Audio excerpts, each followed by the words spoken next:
9, 8, 7, 6, 5, 4, 3, 2. Are you ready?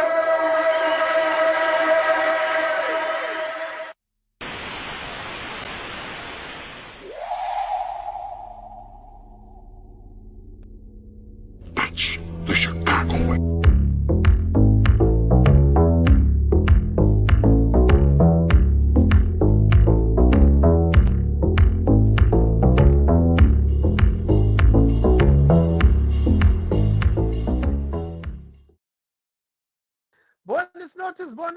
Buenas noches a todos, bienvenidos. What's up, cuz? Guess what? I'm happy. My team won. Welcome to What's Up, cuz, everybody. I'm your host, Jason Palmer. My team, the Miami Dolphins, a winning team. And my co-host, Lancey Irvin, my cousin who I love so much. Cuz, let me ask you a question. How did your team do this weekend? You really know how to kick a person when they down, don't you? I mean, I'm gonna let you bask in the glory of your Miami Dolphins that put up a measly 70 points, and I got a bone to pick with you when we start that because I don't know why they just didn't break the record. Hell, if you'd have ran up 70, you might as well put up 77. I mean, it's not like you want to take a knee after you have scored 100 points. Stop it. I'm not trying to embarrass you any further. You already beat them by 50. But anyway, go ahead though. You got your Miami Dolphin shirt on. Go ahead. I do. Welcome everybody to What's Up, cuz. Jason Palmer and Lance Irvin here to talk about everything going on in the world of sports, especially our Chicago sports teams. If this is your first time joining us, we welcome you to our show.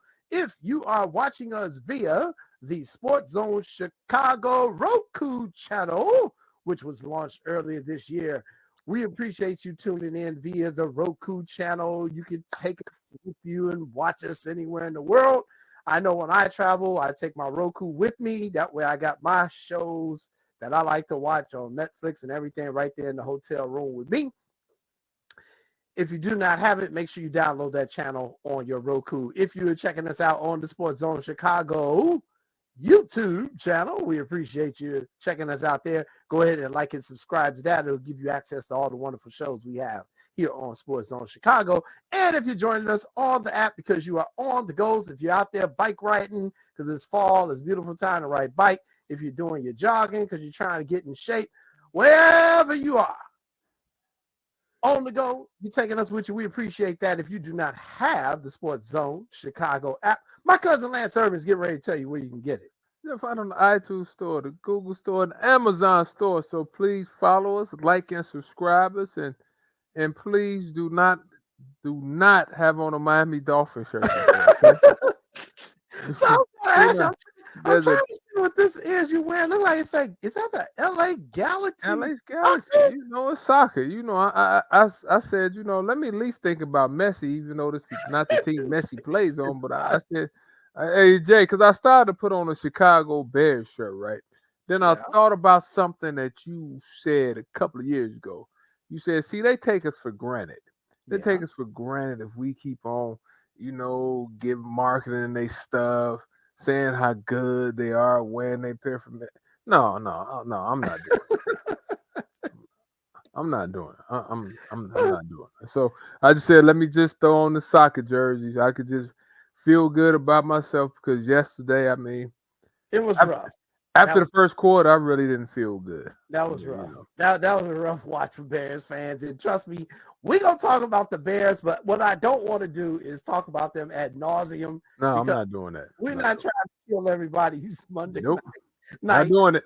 We're definitely going to talk a lot of Bears coming up in a few minutes, but we wanted to start the show off with something really positive, something really, really happy that happened over the weekend, which was so important for the Irvin family, and you personally and your siblings and all of us who are members of the Irvin family, and that's God knows a million people. But, we had a distinct honor bestowed upon your parents, Mac and Louise Irvin, and I have plenty of photos But the honorary Mac and Louise Irvin Way in Chicago on 109th and Parnell. And I know we want to thank the city of Chicago and the alderman of the 21st Ward and former alderman of the 34th Ward for bestowing this honor upon your family. And we got so many photos. That's you and your beautiful wife Paula with the sign. And just a tremendous honor, Nick and Cindy. And who's that? Teresa? Who's that? That's Erica. That's Erica McGee that grew up down the street for us. She lives in Atlanta. She has a podcast, and I've been on her podcast before.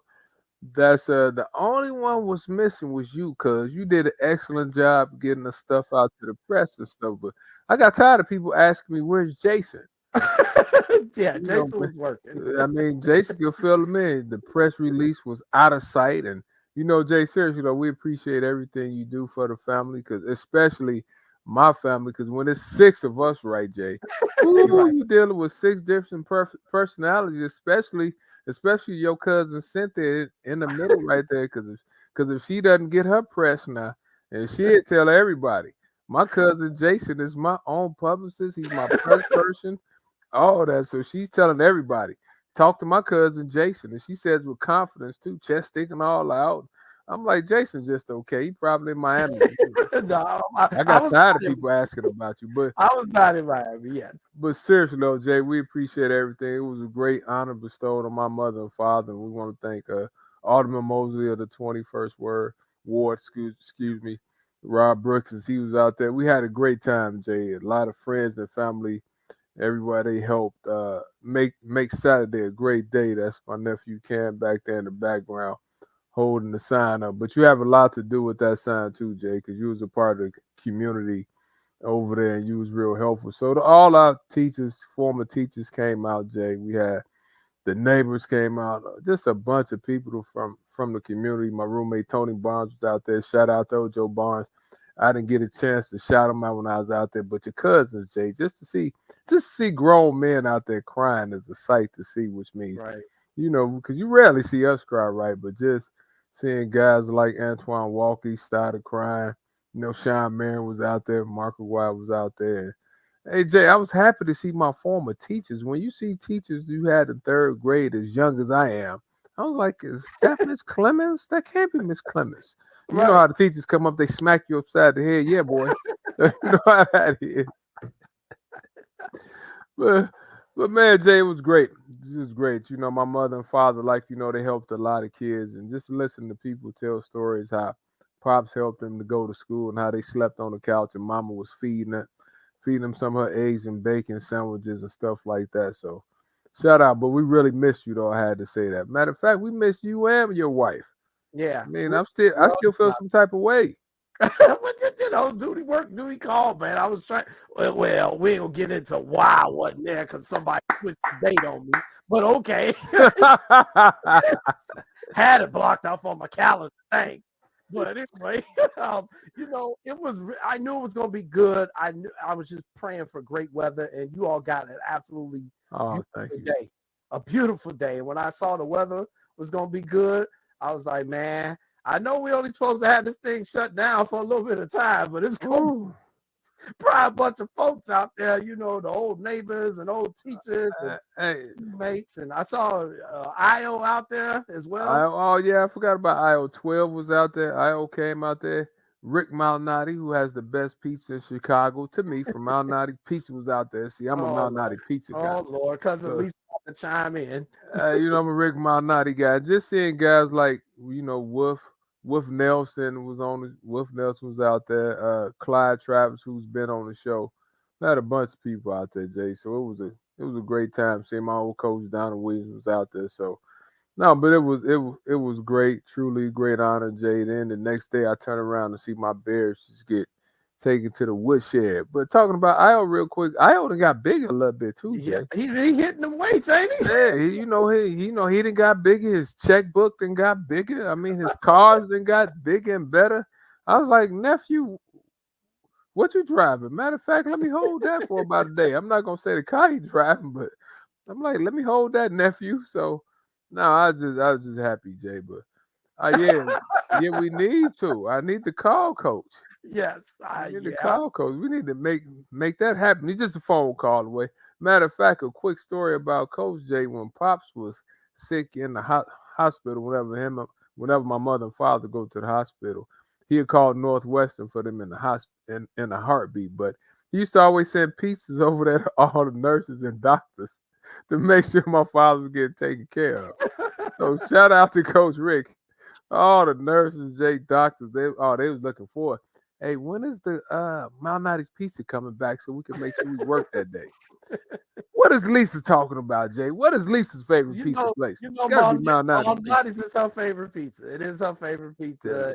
So yeah, I knew she gonna chime in on that one. But yeah, without a doubt. Well, good. Well, again, congratulations to you all, and just thank you to everyone who supported us, even those who could not come out, but who sent words of encouragement and our Twitter page. Everybody was liking the photos and everything. So just a really huge honor for the family. Sorry I could not be there in person, but I saw cousin Kim there. I mean, our family was very represented. Dewana, Kimberly. Oh man, it was nice. It was nice, Jay. We had a great time. We appreciate you once again, though. Hey, no problem. All right, so let's talk some other topics. So we got a lot of stuff to talk about. What we doing? First thing I want to do is I want to talk about something that I couldn't talk about last week because you were prepping for this big event, so you were not here last week. But I had this on the agenda, but I felt I could not do this without you here. Oh my goodness. And then it kept getting even bigger and bigger and bigger. So I said, you know what? I'm going to add it as a big topic today. So let me just put this out here. Germany is starting you know what? Okay. Germany, the country of Germany is starting stuff. Andreas Obst, I think is how you pronounce his name, a basketball player for Germany, he had some stuff to say about the recent world championship that Germany won in basketball. And we have his exact quote. I'm going to post it real quick. Here's his exact quote. In the NBA, they've always had this attitude that they're the best at something. They can call themselves whatever they want. The bottom line doesn't change. We are the world champions. That's kind of a lot of stuff for somebody who ain't never won nothing before in this. Okay, Germany, all I'm gonna say is next year in Paris, when we all of a sudden now start bringing the A team, I want you to have that same type of energy, Germany, because I can guarantee you, them brothers who's about to play on the next year's team, they about to give it to Germany. But Jay, I mean, right now at this point in time, he could run his mouth a little bit, right? Because they won it. So, I don't mind him talking, but now it's always after the fact. It's always a but. Like you running your mouth, but some of those guys that didn't play on the team, I understand that LeBron might be playing, Steph Curry might be playing. Some of those guys will show up next year. But I understand basking in the glory. Yeah, we whooped them. I probably would have been talking crazy too. But at the end of the day, Jay, I think the USA team was just too small. First of all, I really didn't feel comfortable because I thought our size wasn't right. I thought we was missing. I thought we needed some more bigs to go with Big Jackson in the middle. I thought we just didn't have enough size. I thought Bobby Portis was okay, but we were kind of small. So at the guard spots, we was pretty good with Anthony Edwards. I thought Jalen Brunson was fine, but we were missing some size guys. So, I mean, the guy is, AJ. See, in the words of Pops Irvin, Jay, that's why you have to beat people. Because when people beat you, they start running their mouths. They start making themselves feel good, right? You know the first thing what they was going to say? I mean, you knew what's coming. And, they had the Wagner brothers, excuse me, the one played in Michigan and stuff. They some good players, Jay. They had the Thies that played for the Spurs and stuff, right, like that. So they have some really good players, Jay. So you didn't lose to a team full of guys that couldn't play. They had a couple of NBA players on the team too. So I let them feel good about themselves. But let me ask you a question before you go into that. After you go into that. Do you think the USA should be able to change players for next year, or should the same team play in the Olympics? I've been having that conversation for a week and a half now. Yeah, we should be able to change our team. Yeah, we should be able to change our team. Everybody else changing their team, Lance. Everybody else changing their team. The teams change from year to year.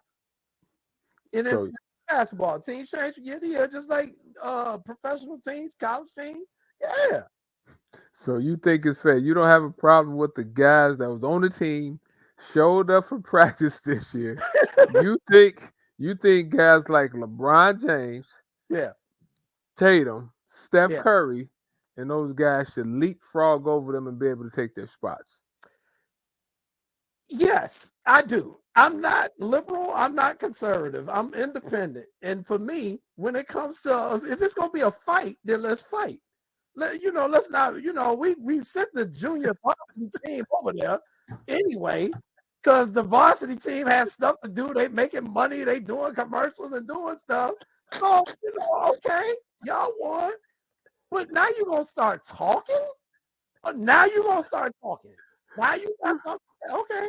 All right, boy. We got we'll see 24. Time out. Let me call you cousin Jason on this. Let me preface my. Did you just say we sent the junior varsity team over there? We did. And junior varsity, in terms of they're not our absolute best players.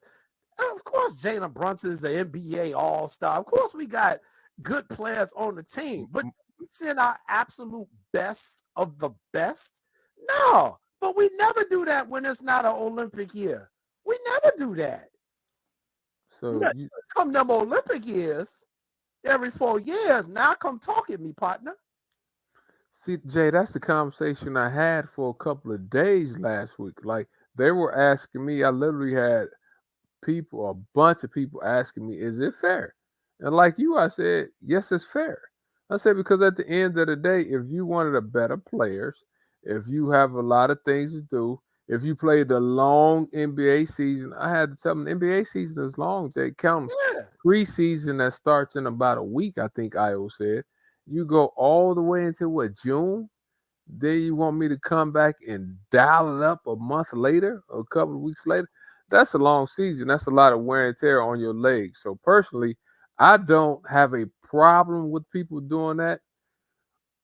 But if you deserve to be on the team, you'll be on the team. But Germany, Jay, I can't wait.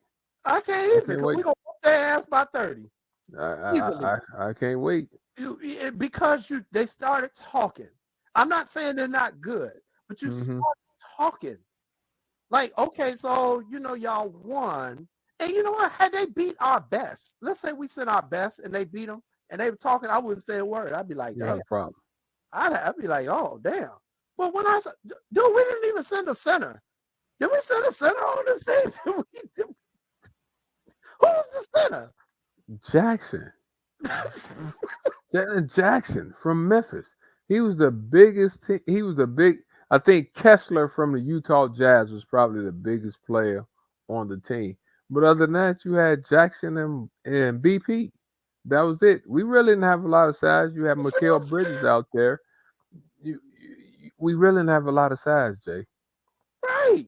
Yeah, you know what? That's a good point, Lisa. Go ahead and post Lisa. What did Lisa say? Comment. That's a really good comment because it's absolutely 100% true. She said in track and field, we send the B team in qualifying races in the 4x100. And then we run the A team in the finals. That's exactly what we do. See? That's exactly what we do. And I never really understood that at first. I was like, why? Because can't nobody else beat it. Why the hell we gonna run them out in the preliminary round? We got a race against Ivory Coast. Come on, man. So So Jay, let me ask you this: if I get us to the finals and they take my spot, I don't get a medal, do I? No, Is it wrong that you don't get a medal if you got us to this point? no, you got put on TV. We acknowledged when you won the preliminary. you you can put yourself on the TikTok video, do whatever you want to do. I don't care. But you ain't getting no gold. No, you just run the gold. Jason doesn't have a heart. Yeah. I Ladies and gentlemen, Jason doesn't have a heart. Jason do. doesn't have a heart. Lance, this is like playing during the preseason game. You gonna play your starters all 4 quarters. Ain't nobody gonna do that. It's the preseason. You give them enough to get work in so that they don't get rusty. And then when it's game time, let's go, baby. So my auntie Verb came. She came all the way from the south side of Chicago. She flew to Barcelona. And Jason said, "Ooh, that's my baby." So you get us to the finals. And Verb comes out. They call out the team. There's no JP. What would Auntie say? She'd be like, "I hope he ran his butt off during the he didn't make the squad, all right."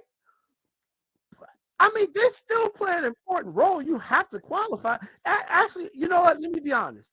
I think it's more pressure on the track and field runners who are members of the B team than those on the goal. Because if you're on the B team, great point, especially in them relays, if you screw up, like if you literally drop the baton, and it just happened at the World Championships in our 4x400 for the women. We talked about it on this show about a month ago. The young lady went past the line, they were out of bounds, and then they couldn't get the exchange, and we didn't even qualify for the final round. So it's actually more pressure to me on those in the preliminary rounds, because if you screw up, then everybody like, what? This is why you ain't on the damn 18. Go sit down somewhere. See, that's why I love hosting the show with you, right? Because you said something I didn't think about. Now that you said that, it is a lot of pressure leading up to that event. Like Lisa said, you serving for your company.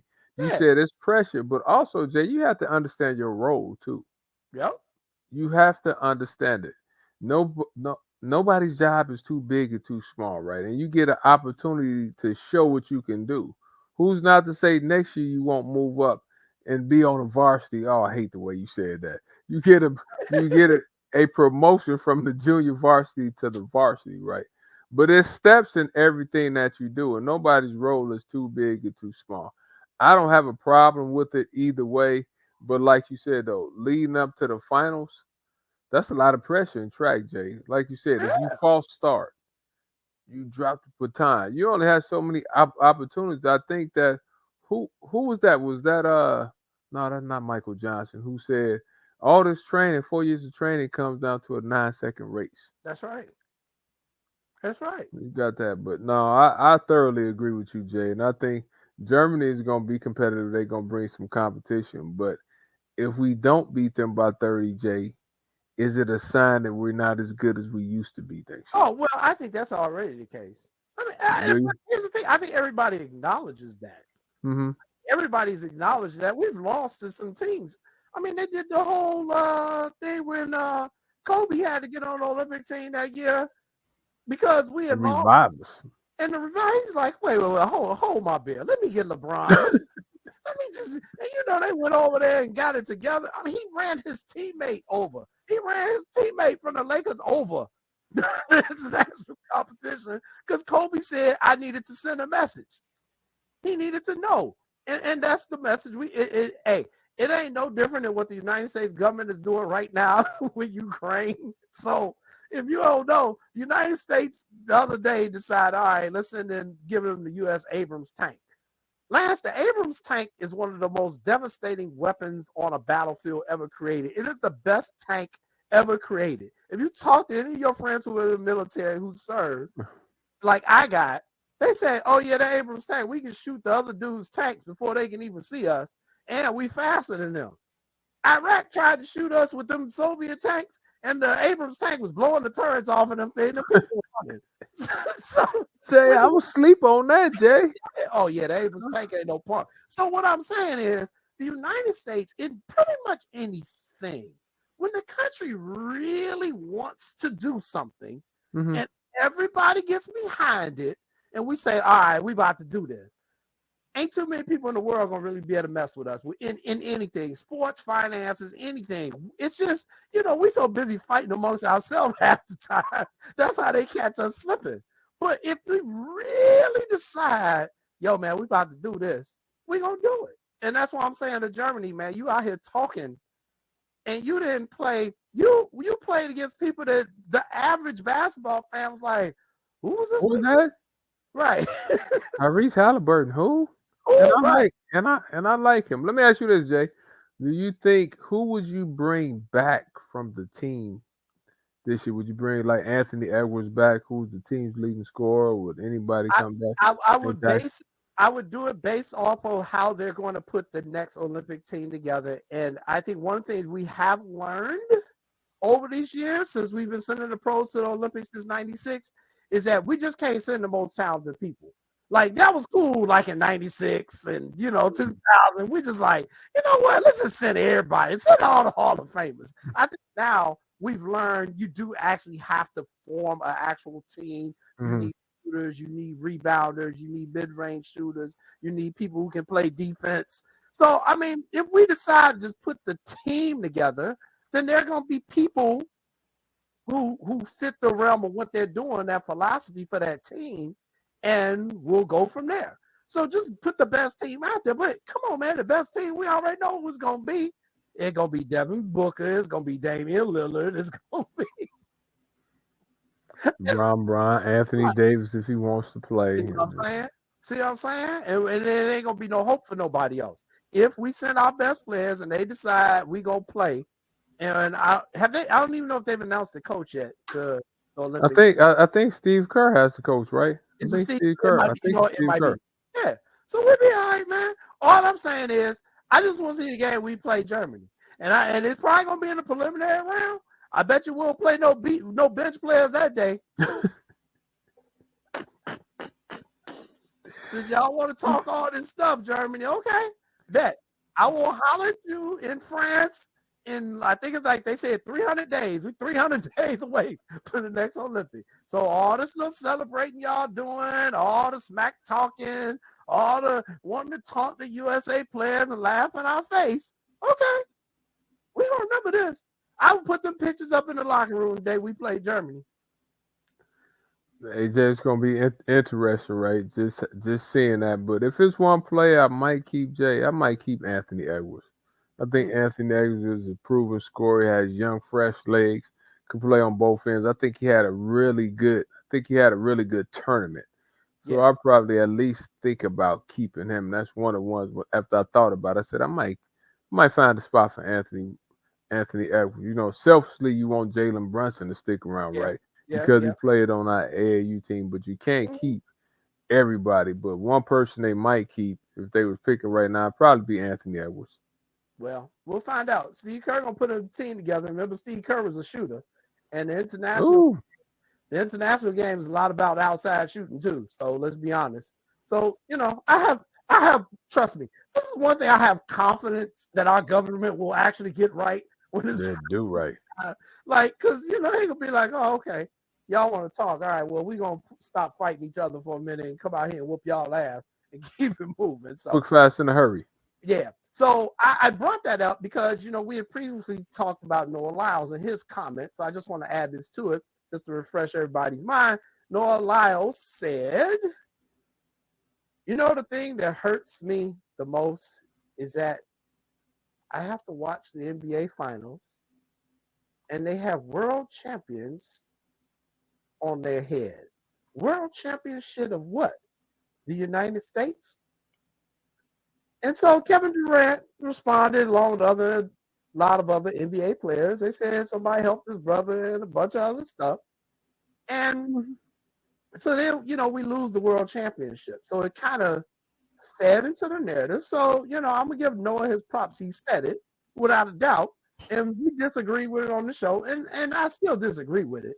I just think that, again, the situation for Germany to win was there, and they took advantage of it. And I don't take that credit away from them, But Noah, I hear what he's saying, but for real though, like if we really decide to send everybody, we really are the world champions. I'm just like, it's like hockey get the right to say that about Canada. You know what I'm saying? And Jay, like we said, it's international players playing almost on every NBA team. Like when I looked over their roster, like I said, Thies plays in the NBA. The Wagner brothers played. They play the Michigan. They play, I think, for the Orlando Magic. I think, and maybe the Toronto Raptors or somebody. So it's NBA players, it's international players on most of these rosters, and I do think you should be called a world champion if you win the NBA title. That's just me. Right. Ain't no other league. What y'all gonna send the league champions from Turkey? Come on. We gonna what they do? Come on. Every NBA team, Jay, probably, unless I'm mistaken, probably has one international player. Right. At least one. Yeah. I agree. So, but we'll give them their props. I mean, y'all won. Yep. Enjoy your little championship. Y'all better celebrate this thing real good for the next 300 days. Hey, like you said, bring that same energy 300 days from now. Good luck. 300 days from now. I want that same energy, Germany. Don't be making no excuses now. Because we're going to be talking about you definitely right here on What's Up. Oh, for real. Without doubt. Hey, we're going to take a quick commercial break. And then that was quick. We're coming back with What Lance Knows. Since he wasn't here. Oh, my show, my segment. My segment is back. Coming back with your segment. I threw a couple new wrinkles in this one, baby. Ooh, I can't wait. Matter of fact, I haven't put it on Facebook yet, cuz. Let me tell everybody, tune in. Ooh, right.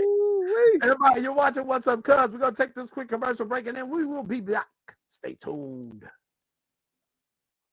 No, I don't know, though. I'm scared. I mean,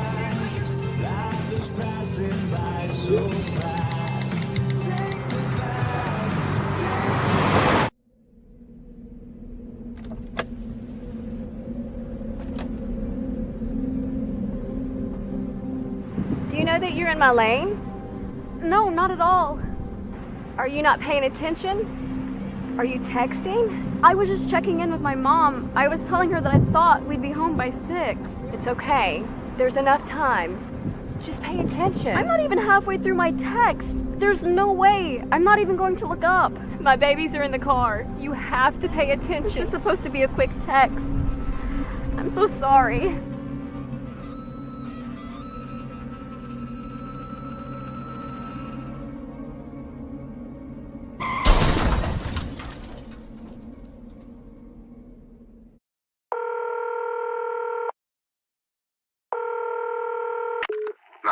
Operator 901, where's the emergency? 127 Brynmere. Okay, what's going on there? I'd like to order a pizza for delivery. Ma'am, you've reached 911. This is an emergency line. Large with half pepperoni, half mushroom. You've called 911. This is an emergency line. Do you know how long it'll be? Okay, ma'am, is everything okay over there? Do you have an emergency or not? Yes. And you're unable to talk because... Right. Is there someone in the room with you? Just say yes or no. Yes. Okay, it looks like I have an officer about a mile from your location. Are there any weapons in your house? No. Can you stay on the phone with me? No. See you soon. Thank you.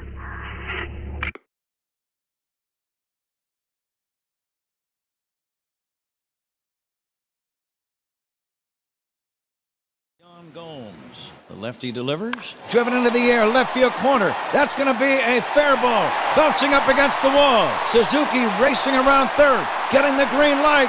He will head home and score. RBI double, Yan Gomes. Cubs lead 1-0. And here is Patrick Wisdom. Wisdom drives one in the air. Get out the tape measure. Long gone. Cubs lead. It almost clanked off the video board in left center. Booming home run for Wisdom, and the Cubs have a 4-3 lead. You really can't hit it much harder than that. Patrick gets a little backdoor cutter from block, and he was on time. He was ready to hit when he got a pitch to hit, and hammers this ball into the bleachers in left center field. Welcome back, ladies and gentlemen, to What's Up, cuz. I'm your host, Jason Palmer, along with my cousin, the coach himself, Lancey Irvin. Those highlights were courtesy of the Marquee Network regarding our Chicago Cubs here in the city of Chicago, who are trying to get into the playoffs. And, woo, Lord, they got 6 games left, and they got to play 3 in Atlanta and 3 in Milwaukee. And by the way, for you Cubs fans who are looking to come up here to Wisconsin to buy tickets to that final series, which could have your playoff hopes in your hand, they will not sell you tickets if you have an Illinois address, just so you know.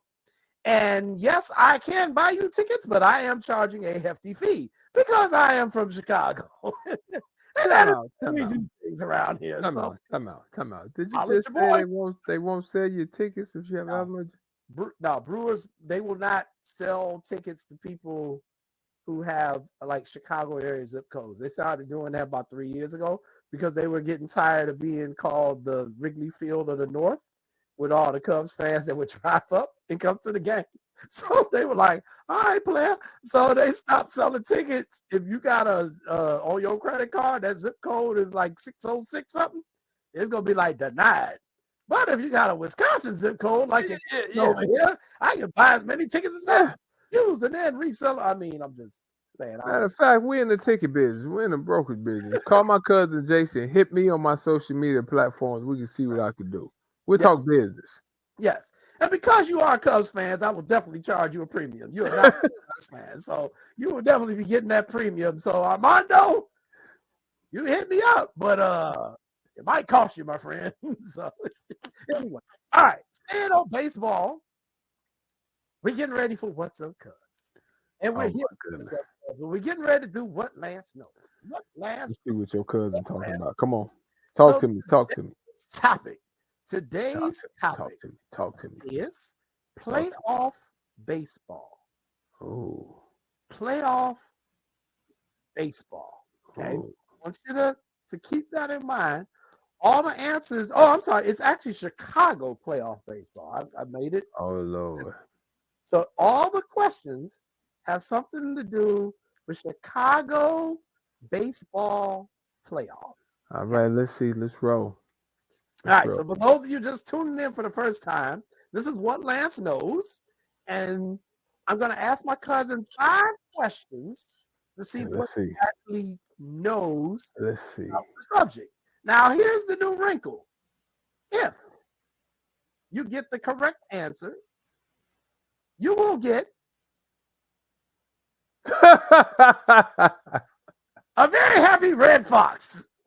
Also known from Sanford and Sons, but yes, brother Red Fox. That's my man. Correct answer, you will get happy Red Fox. If you get the wrong answer, you will get unhappy Red Fox. From the movie Harlem Nights. You shot me my pinky toe. So we flipped it up. So you're either going to get happy red fox or you're going to get blind as a bat red fox. Man, I'm getting 5 red foxes tonight, man. Let's go get it. I got to be honest with you. This one is going to be kind of tough. Go get it. You've been off for a couple of weeks. You might be rusty. Yeah, I might be, but I doubt it.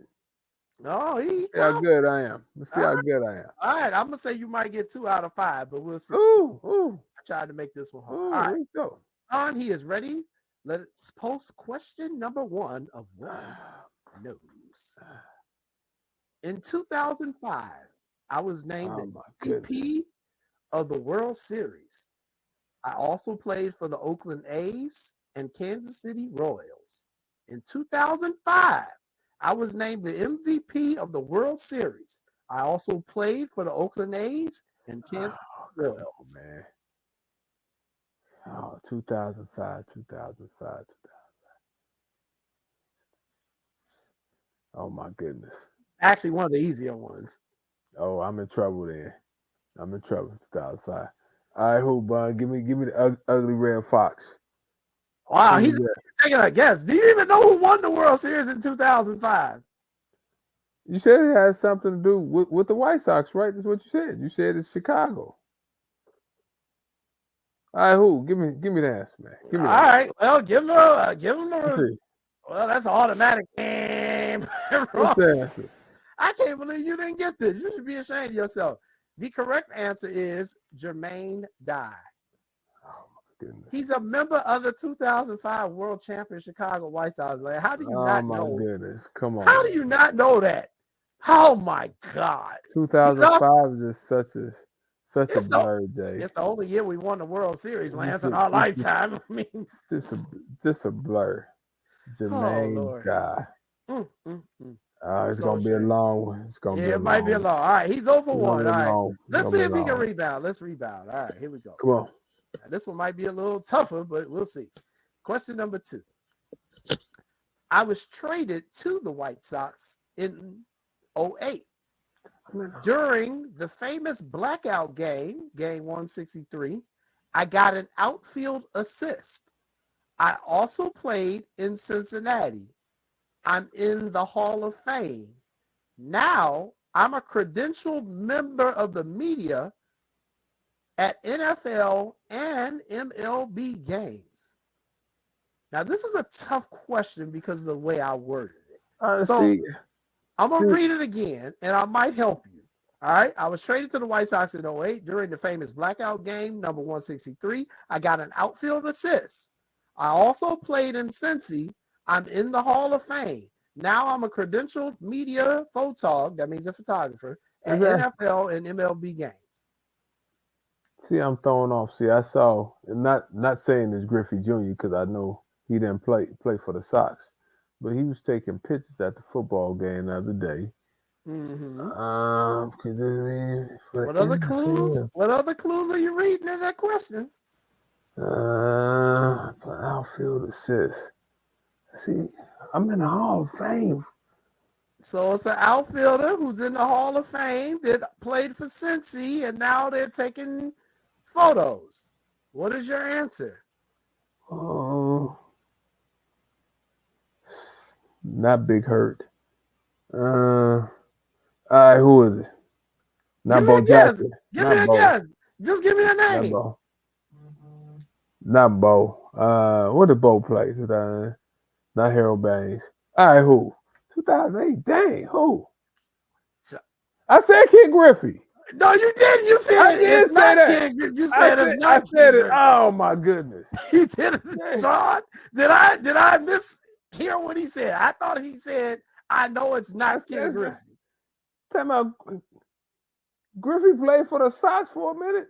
I never knew that. You muted. Yes, Sean, yeah, he did say it's not. I know it's not Ken Griffey, although he was taking pictures of the football game the other day. I saw that. It's not Ken Griffey, and I was like, How long did Griffey play for the Sox? For a cup of coffee?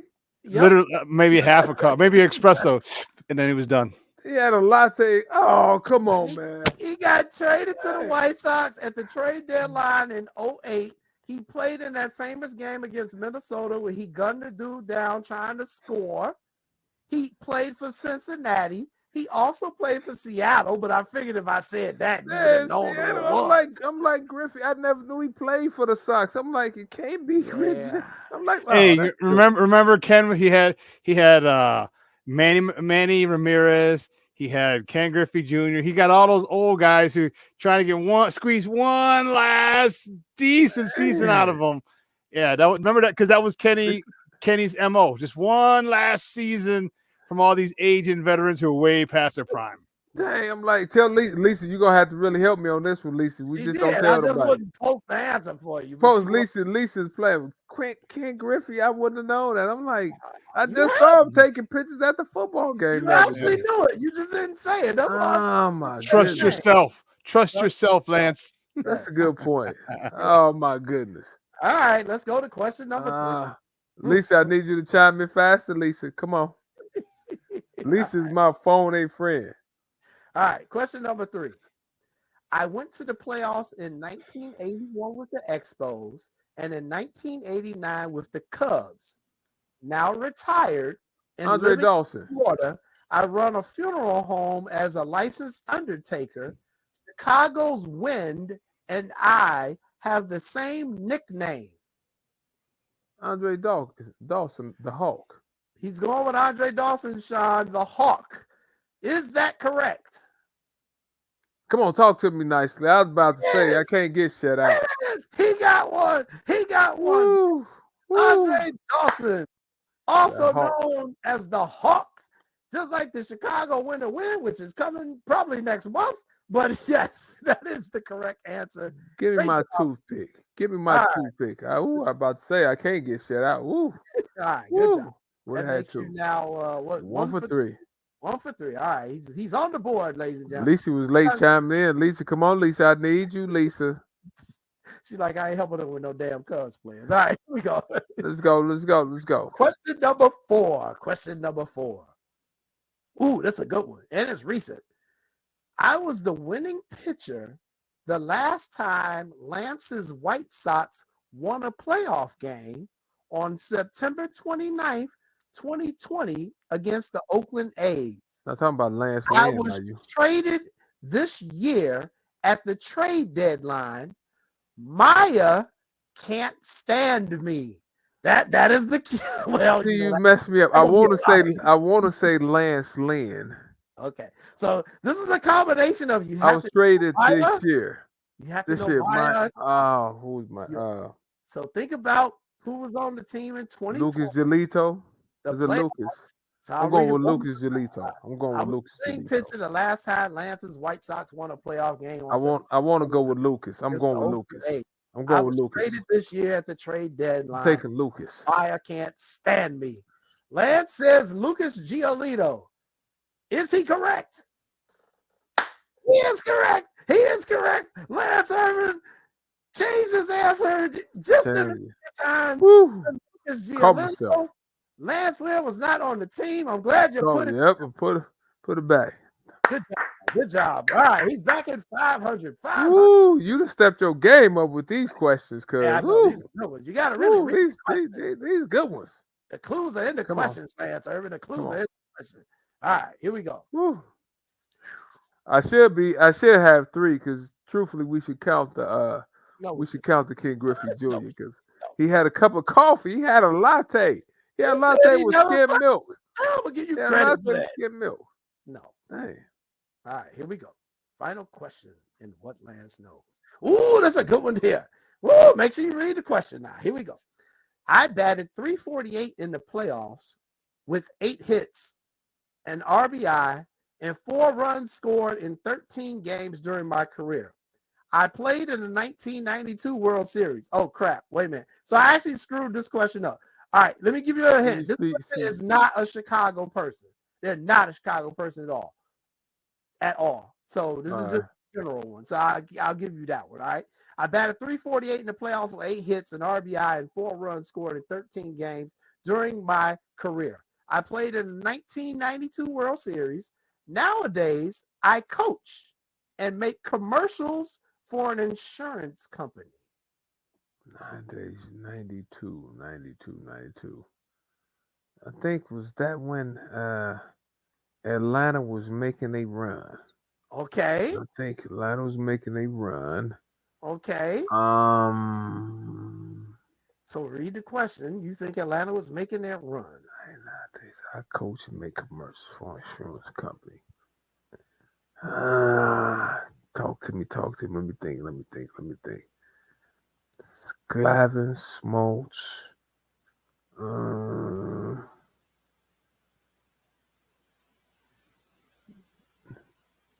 Deion Sanders. Oh, wait a minute. Let's see. I'm going with Deion. Deion Sanders. Going with Deion. Talk to me nicely. Talk to me nicely. Talk to me nicely. Talk to me nicely. Talk to me nicely. Talk to me nicely. Talk to me nicely. Coach Prime, way to go. Talk to me nicely.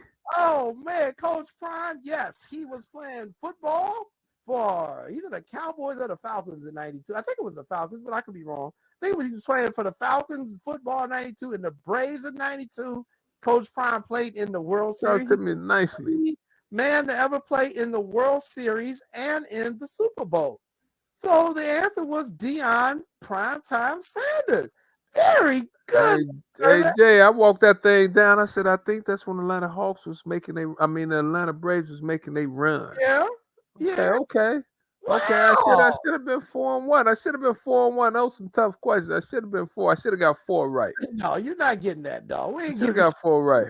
Hey, Jay, I'll tell you what, though. Yes. Think about that, though. And Justin Fields should have thrown the damn ball, yes, but he ain't getting credit for that either. So I'm sorry. not even going to get started, but think about how good that man was. Woo, That man was getting off airplanes, running from the helicopters, wherever he was running from, going and hitting that night, playing. Come on, Prime, man. They can't tell me Prime not a bad man, Jay. You have to have the right attitude, the right mindset. Think about what his body was going through, too. Think about that now. And he was an integral part. Like, he was playing. It wasn't like he wasn't playing. No, man, that's a bad man, Jay. On the field and off the field. I think I always liked Deion Sanders. Was you always a Deion Sanders fan, Jay? Did you like Prime? Not when he was at Florida State, because he had to go against my Hurricanes, and I couldn't stand his ass. But why you didn't like Warren Sapp them was good. Sapp and them, Derek Thomason and what Thomas on that team, them some bad boys. They bad boys. I ain't taking credit for them, taking no credit away from them, but I wasn't pulling for them. They wasn't on my squad. Who's your favorite Miami Hurricane of all time? I was about to say you're gonna talk about the playmaker. I figured you were gonna say when I ask a question, you're gonna say the playmaker. Playmaker, baby. Easy. Number 2, Devin Hester. You take him over Vinny Testaverde? Yeah. Okay. Michael Irvin, Devin Hester. They're my 2 favorite Hurricanes of all time. And we're going to take Devin Hester, huh? Devin need to be in the Hall of Fame, too, by the way. You didn't like Warren Sapp? I love Warren Sapp. I love anybody play for the Canes, but you taking Hester over Sapp? Yeah. In terms of my favorite, I like your them. Favorite. I like exciting dudes. Them just Devin Hester in college was incredible. I mean, he was an actual quarterback in college. Sean, who's your favorite too, Sean? See, I got to go with Mine was Ray Lewis. Mine was Ray Lewis because of his story. I read his story. Like, he's a pretty kind of a jagbag once he got money.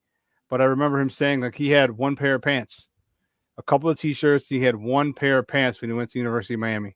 And that was the reason that he was so angry and so hard and so violent and on the field, is that he had one pair of pants. And him, like Deion, same story. They were playing to get their mom out, get their mama house. And so he was a bad man. He was a bad man to you. You didn't want to run a slant. And that was back when you could destroy. You can go helmet to helmet, put your helmet under somebody's chin. You didn't want to run a slant to his side. I mean, Sean, just to hear him talk with the fashion, all I had in my mind was to seek and destroy. Think about that now. Jay, you running a sledge, Sean, you like, I'm going to tear his head off if you come across it. And you probably, you know what, and what a lot of guys would do, they probably yell, I'm coming. They see the slant. When that ball's in the air, they're yelling. And that receiver's like, you got to make a business decision. Like, all right, I'm scheduled to go to the NFL pretty highly, okay? Do I go a concussion protocol for the rest of the season? When they didn't even have concussion protocol. When they even have, or do I risk myself laying on this grass and getting carted off on a stretcher? Or do I try and be a hero, catch this, and show NFL scouts I can take a hit? That's good. I'm surprised you said Ray Lewis. Because I thought Football Digest. There was a story. It was a Football Digest, a little magazine. And they interviewed him, and that's when I was like, dude, I really like him. I thought you would have picked because with all the running backs we had, I was like, he gonna either say Clinton Portis, Frank Gore, or Willis McGahee. Portis might be second or third, but the running back room after that, the running back room, and don't forget the edge. Don't forget the edge. Edgerrin James too. So they had that running. There was a whole. I'll just say Ray Lewis and then running backs. And Miami was quarterback U for a while, and then they became running back U for a while. Man, like Edgerrin James, like you said, though. I mean, those guys right there was putting fear in people's heart. Edgerrin James, Clinton Portis, Frank Gore. Don't forget Jared Payton was down.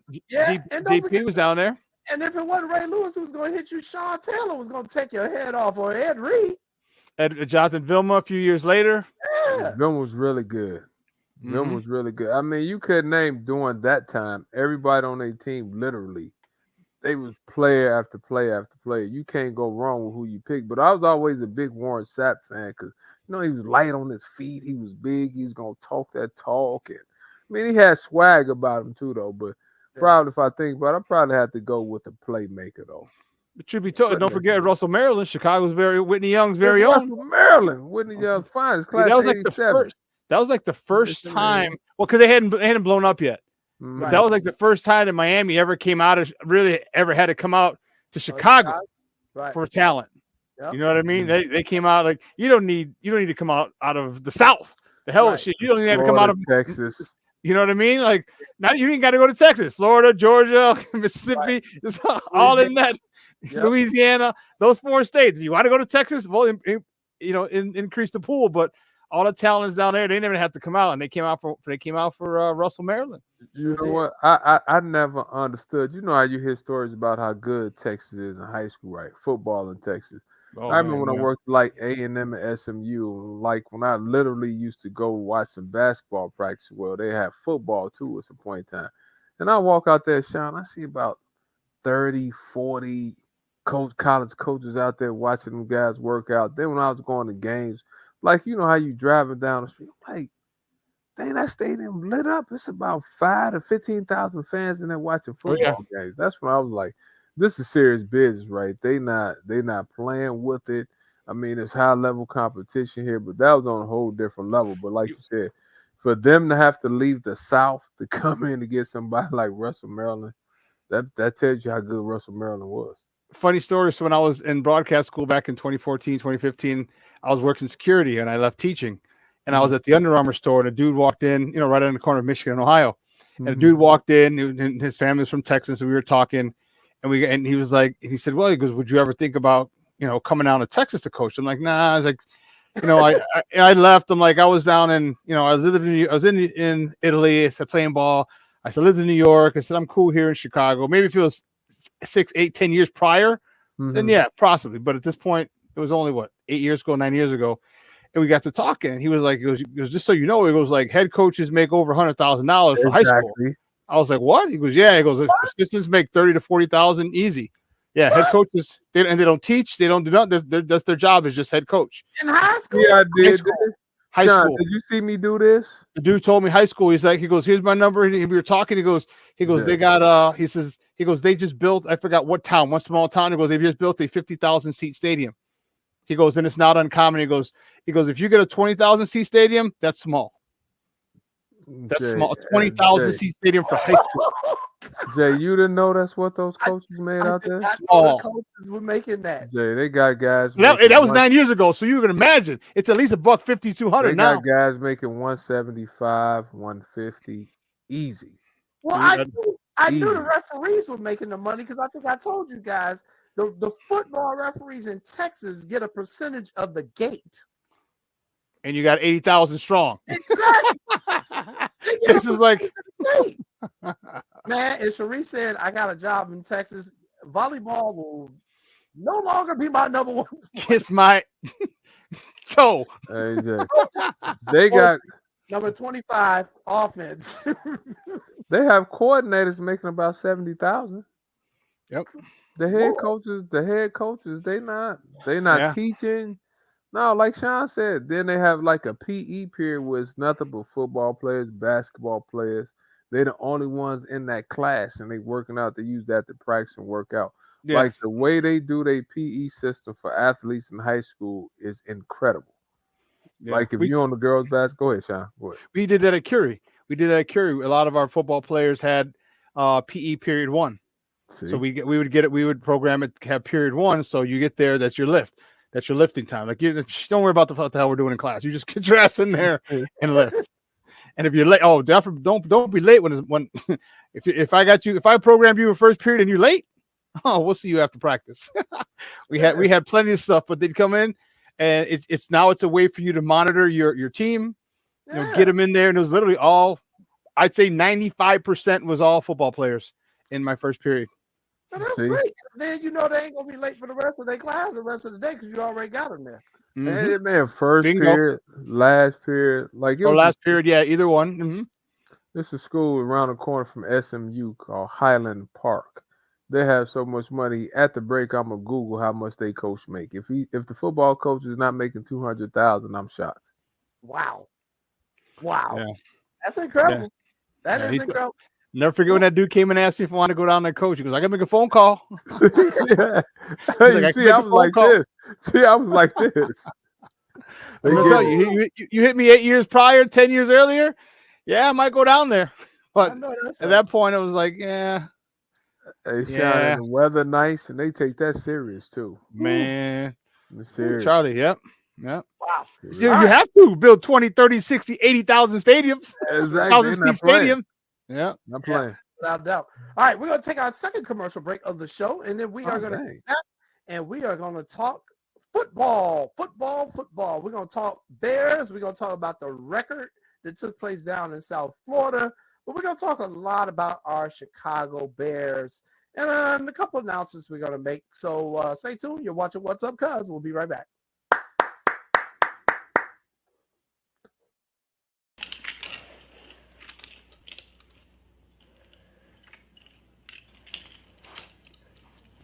Hey, bud, what you doing? I'm playing with cars. Cars? Can you show me what a car does? Whoa. Hold on a second. First of all, this is a school zone. So you need to put down your cell phone, stop texting, and let's get to driving. Now you're coming up to a stop sign, right? You need to slow down and stop before you hit that Y line. I want you to look left, right, left. You don't want to get hit by a car going on your left, and to your right to make sure you don't get sideswiped by a guy coming from your right. You're coming, and you see a crosswalk. You better slow your horses down, because the #1 rule of driving is always yield to pedestrians. Now stop, pull over, and you are done driving. Gosh, what do they teach you kids in school nowadays?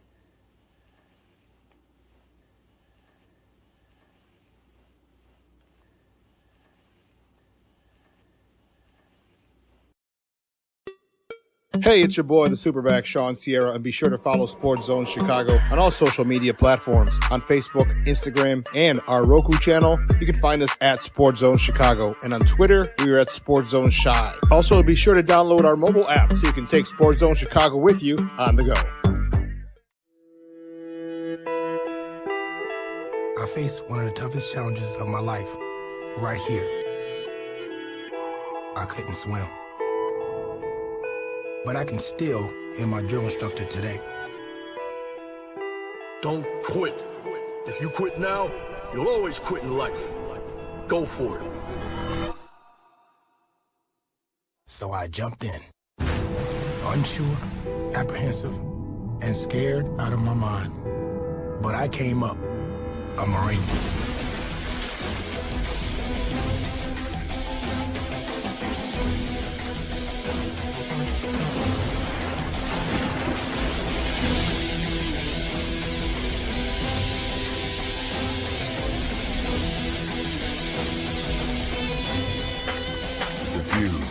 The proud, the Marines.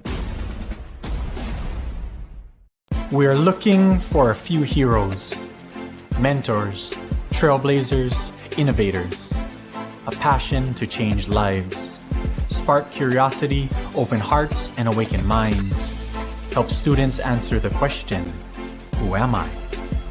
This could be your calling, but this is no job. It's the journey of a lifetime. Be a hero. Be a teacher.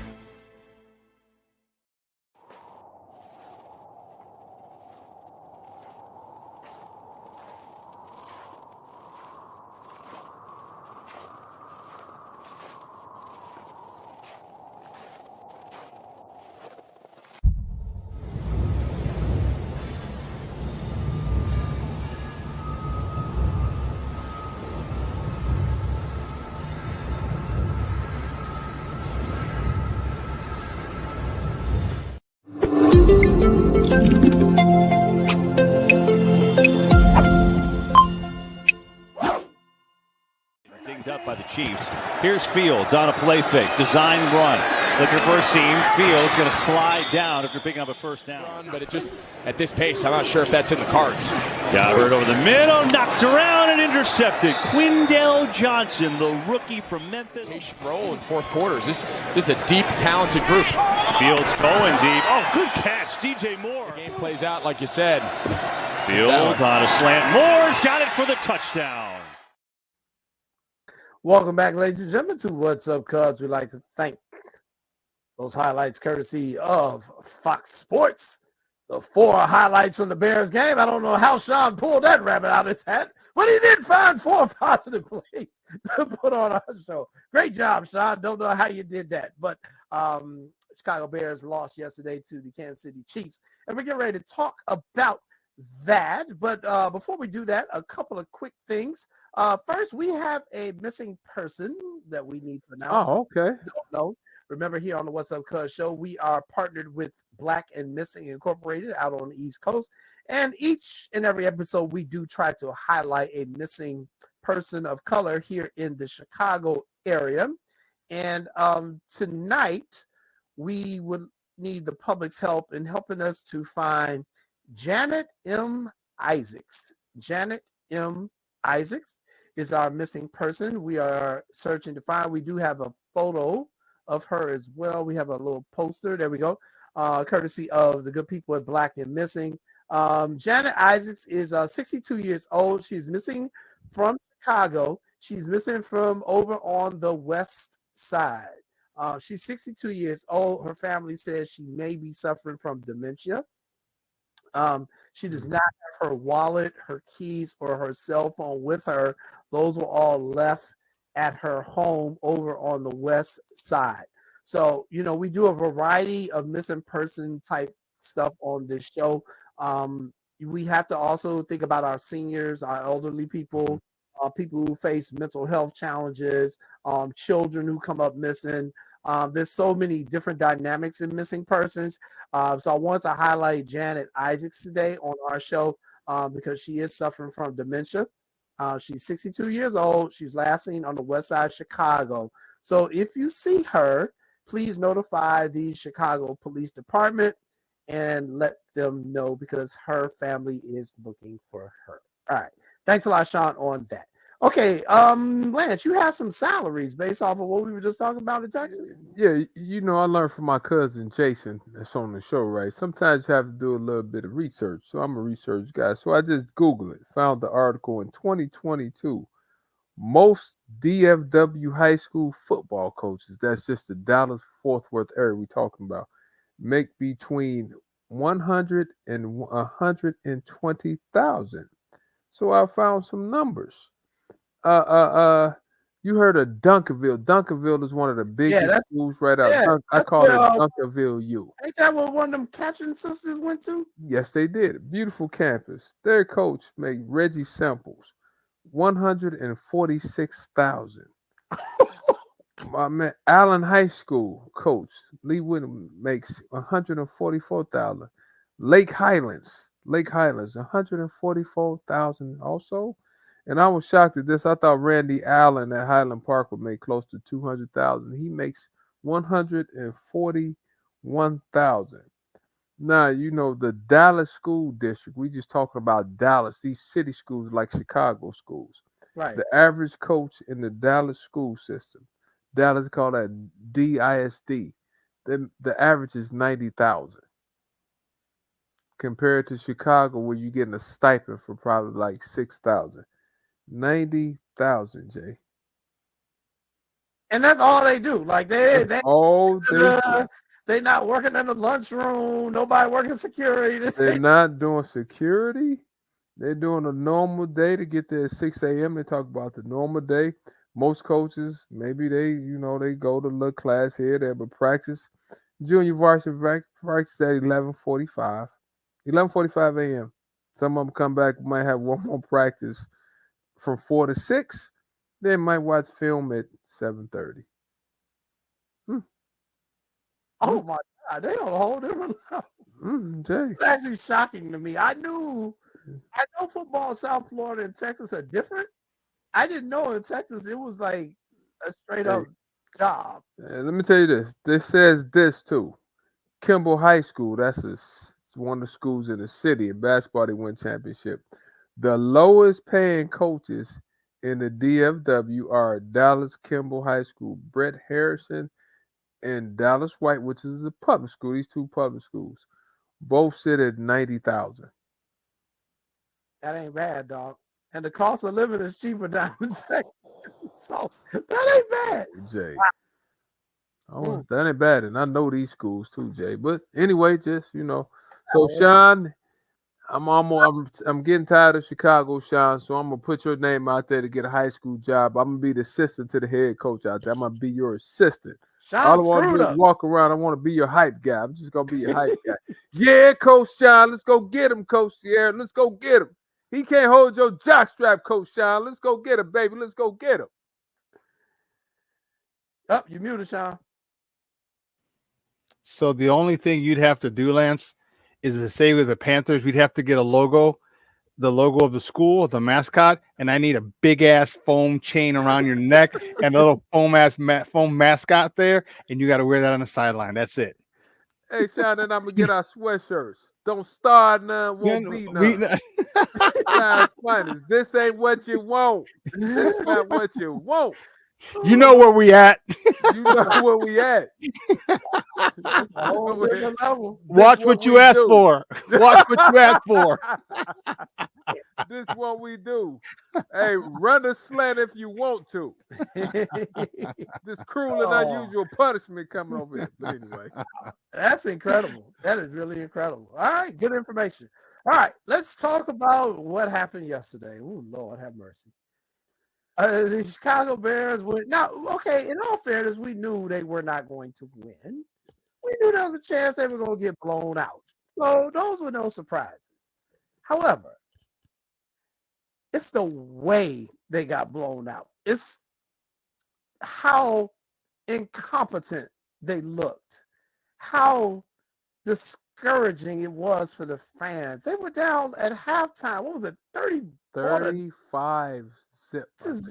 A zero at halftime. A 34-0.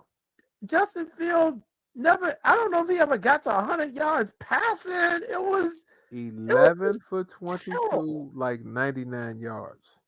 And so what made it so bad, Lance, was when you were on the show 2 weeks ago, we had our guy Herb Howard on. And we said, well, if it's really the coaching, then why don't Justin make the, adjustments? Why don't, and Herb was like, well, he can't hijack the playbook. He can't throw the coaches under the bus. And then last week, well, they threw the coaches under the bus. So I was like, okay, all right, Justin, I'm with you. If that's what you're going to do, then let's see what you're going to do. But you better back it up. You got to back it up now when you make that move. Or you're going to be looking like Germany. Going to be looking next year in Paris. So he basically threw the coaching staff under the bus, saying, I'm going to do what I need to do and play the way I need to play. And da-da-da-da. And then he went out there and absolutely crapped his pants along with the rest of the team. But they looked awful. They looked awful. Now, yes, we can blame the receivers if we want. But it's like every week we're just blaming somebody else instead of just saying this team is dysfunctional. Lance, talk to me. Well, this is the third game, and we could say it's still early, right? But at some point in time, you have to show progress. And I just think that in this game, we didn't show any progress as far as I was watching. I mean, at least we got a sack. We've been 2 games without a sack. Yeah. We haven't really laid the hand on a quarterback, so I take the sack, right? Because prior to this game, Jay, when I was reading and watching, we hadn't had a sack. We didn't come. We were the only team in the NFL not to come even close to a quarterback. We came close just one time. Right. So yesterday's game was just indicative of seems like we need. I don't know if we have enough talent, Jay, but when I'm watching, I'm sitting there like, we have to play better than this. And you knew the Kansas City Chiefs was going to be fired up. They're playing that Arrowhead. You got all the Swifties in the house. So you got Swifts, you got the Arrowhead crowd, but I just don't like the way we played. So at some point in time, right, we need to I don't know, Jay. Pick it up. I really don't like the defense.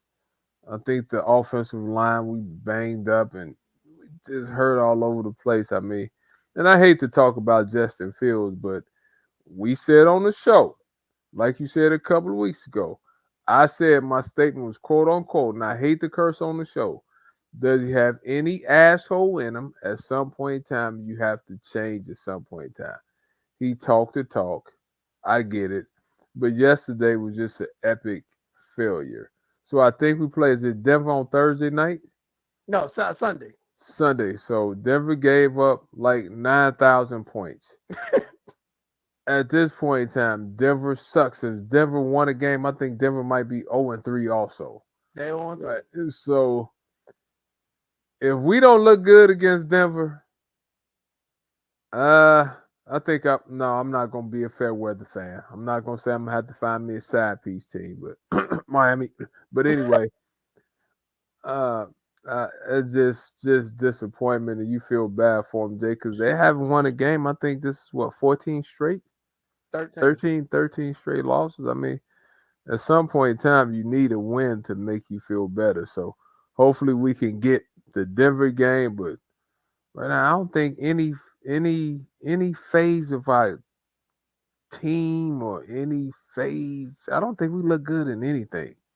I agree. So, I agree. What's your thought, Jay? Talk to me. I want to see the Kansas City game and just all of the events that happened last prior. So you had the defensive coordinator who resigned. That's what I wanted to ask you. Go ahead. I got. We got the defensive. Write that down. Alan Williams, he resigned in the middle of the week. He was not at the previous game because they said he was gone for personal reasons. Okay. Mm-hmm.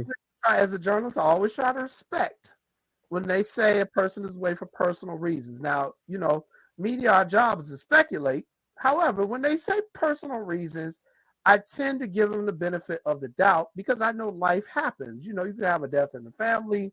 Anything can happen. So when they say personal reasons, I take them at their word. Okay. Talk to me. He wasn't there for personal reasons. Cool. Mm-hmm. Then you started getting all the unconfirmed reports about why he was removed. So now the report I'm most comfortable with talking about is the one with Adam Schefter, who said that the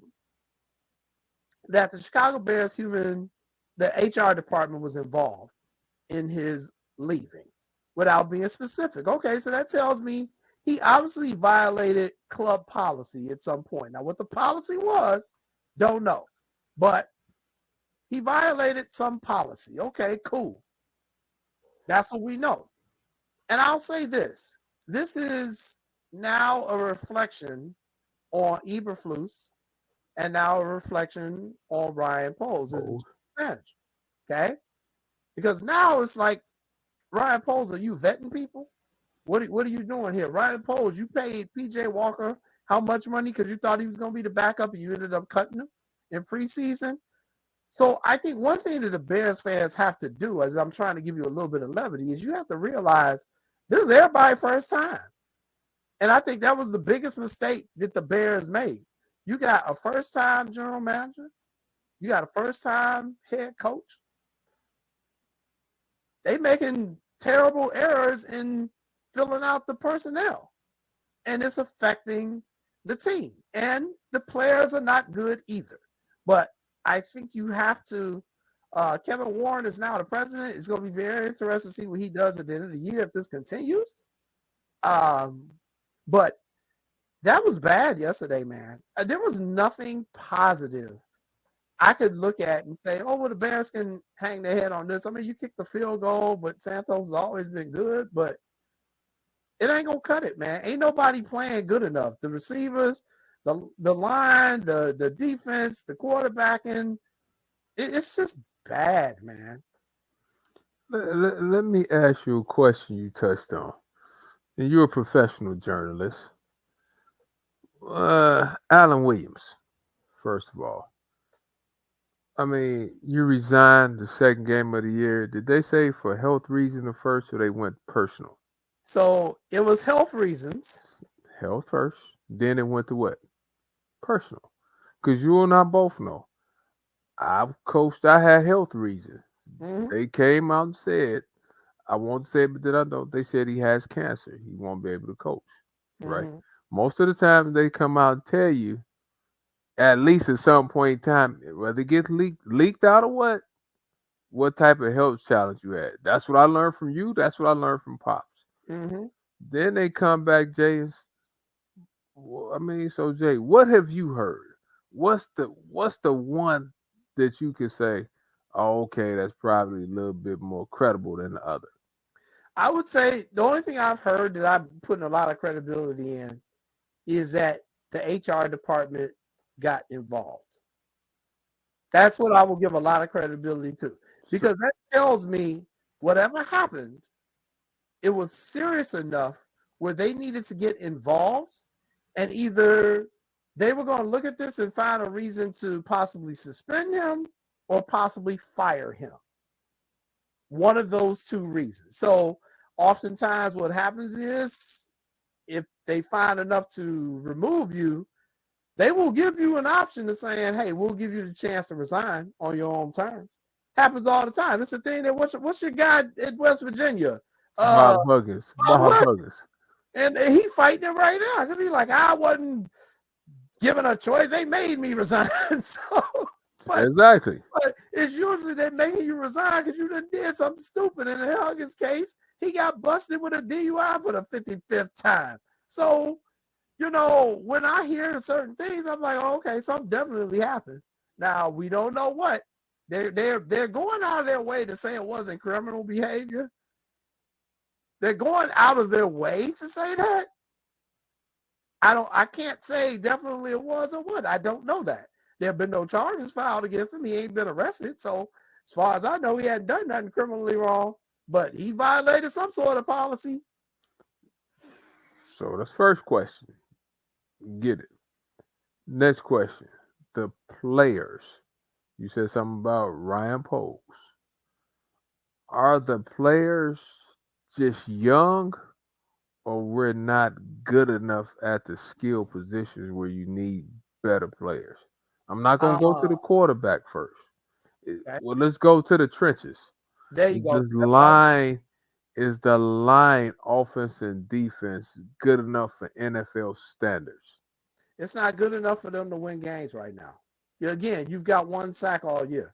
But it's a problem that you knew about back in training camp. Everybody kept saying, well, who's going to put the pressure on the opposing team quarterback? They've been saying that. They were saying that during the preseason, which is why they signed my man at the last minute. But they only got one sack in game 3. That's 12 quarters of football. You got one sack. And the truth of the matter is, it ain't even about the sack. You ain't even getting pressures. You ain't even getting pressures at this point. You're not getting pressure. So that's the defensive line. You're not getting pressure. So let's go offensive line. Offensive line, Jay. Is the offensive line good enough? I know we have a couple of injuries. Is the offensive line good enough? I heard a stat. They said Fields was holding on to the ball as a quarterback the longest out of any quarterback in the NFL. They said he was holding on to it the longest. So is it the line letting him down, or is he not seeing certain things he needs to see? Combination of both. But what I will say is that the line, to me, has been playing. And again, I think since I've become a Dolphin fan, I've completely detached myself away emotionally from the Bears. I can see things differently than people still emotionally attached. I think the line actually hasn't been as horrible as people think they've been. I think this line has given him time in certain circumstances, and other times they've been bad. However, what I will say is that this line has also gone through a lot of injuries. It'll be interesting to see what it's like when they actually get their full line together so that they can gel and play. But even doing so, that's going to take a couple games in order for them, to kind of feel right. So the line play, what I will say about the line play is good enough for them not to be as terrible offense as they are. I think they should definitely be putting up more offensive numbers, even with the line in the condition that it's in. I don't care what anybody says. You can do better than what they're producing. I'm not saying they should be going out winning games, especially against the Chiefs, but they should be playing better, man. The Bears got to play better at a certain point. Everybody out there getting a paycheck, everybody out there a professional football player, you got to do the work. That's what I will say about the line, because that's what you asked me about the line. Got you. Now, you know I'm a stat guy. You know, I pull up stats. Yeah. Let's talk about the quarterback. Okay. You know, eventually we got to come to the let me read you these stats before you ask. Justin Fields stats. His completion rate, 58%, 31st in the NFL. Sack rate, 12.9, 32nd in the NFL. Interceptions, 4. Tied at 29th. Tied for 29th for interceptions. Ratings, 67.7, 30 seconds. Sacks, missed sack 13 times. Tied for 32nd in the NFL. All right. After 3 games, and hearing these stats, what's your assessment? Too early? Give him more time or what? I'm not assessing Justin off for these 3 games this season. I'm assessing him as a quarterback who has started in 28, I think, NFL games, played in the NFL games. Mm-hmm. And granted, so here's what I'll say. He's been given 28 chances to play in an NFL game, many of those starting quarterback. I'm not seeing what his supporters are seeing. I'm not seeing it. And I'm looking from a completely objective eye. Talk to him. It's clear he does not know how to read defenses. That is clear. We know that part. It's clear he's extremely athletic and extremely talented. He's got a strong enough arm to make the deep throws, to make pretty much any NFL throw, sideline to sideline. But if he cannot read the defenses, and quarterback is a thinking position, and it's 2 things I criticize him and why I say I don't think he is their franchise quarterback. 1, he doesn't read team defenses. 2, I don't see him inspiring other players on the offense. I don't see leading other players on the offense. I just don't see it. I do not see it during the games when you need him going to the sidelines when they're not on the field. Hey, bro, I need you to do this. Watch this. You never see that from him. When I see him coming off the field, he looks dejected. He looks in his own world. It's very similar to Mitch Trubisky. And so the one stat that I saw, and I meant to pull that and put it on the show because it's very telling. Both Justin Fields and Mitch Trubisky basically started and played 1 full year college, that senior year, that last year. I don't think they got enough reps in college to be able to see all the stuff that they needed to see.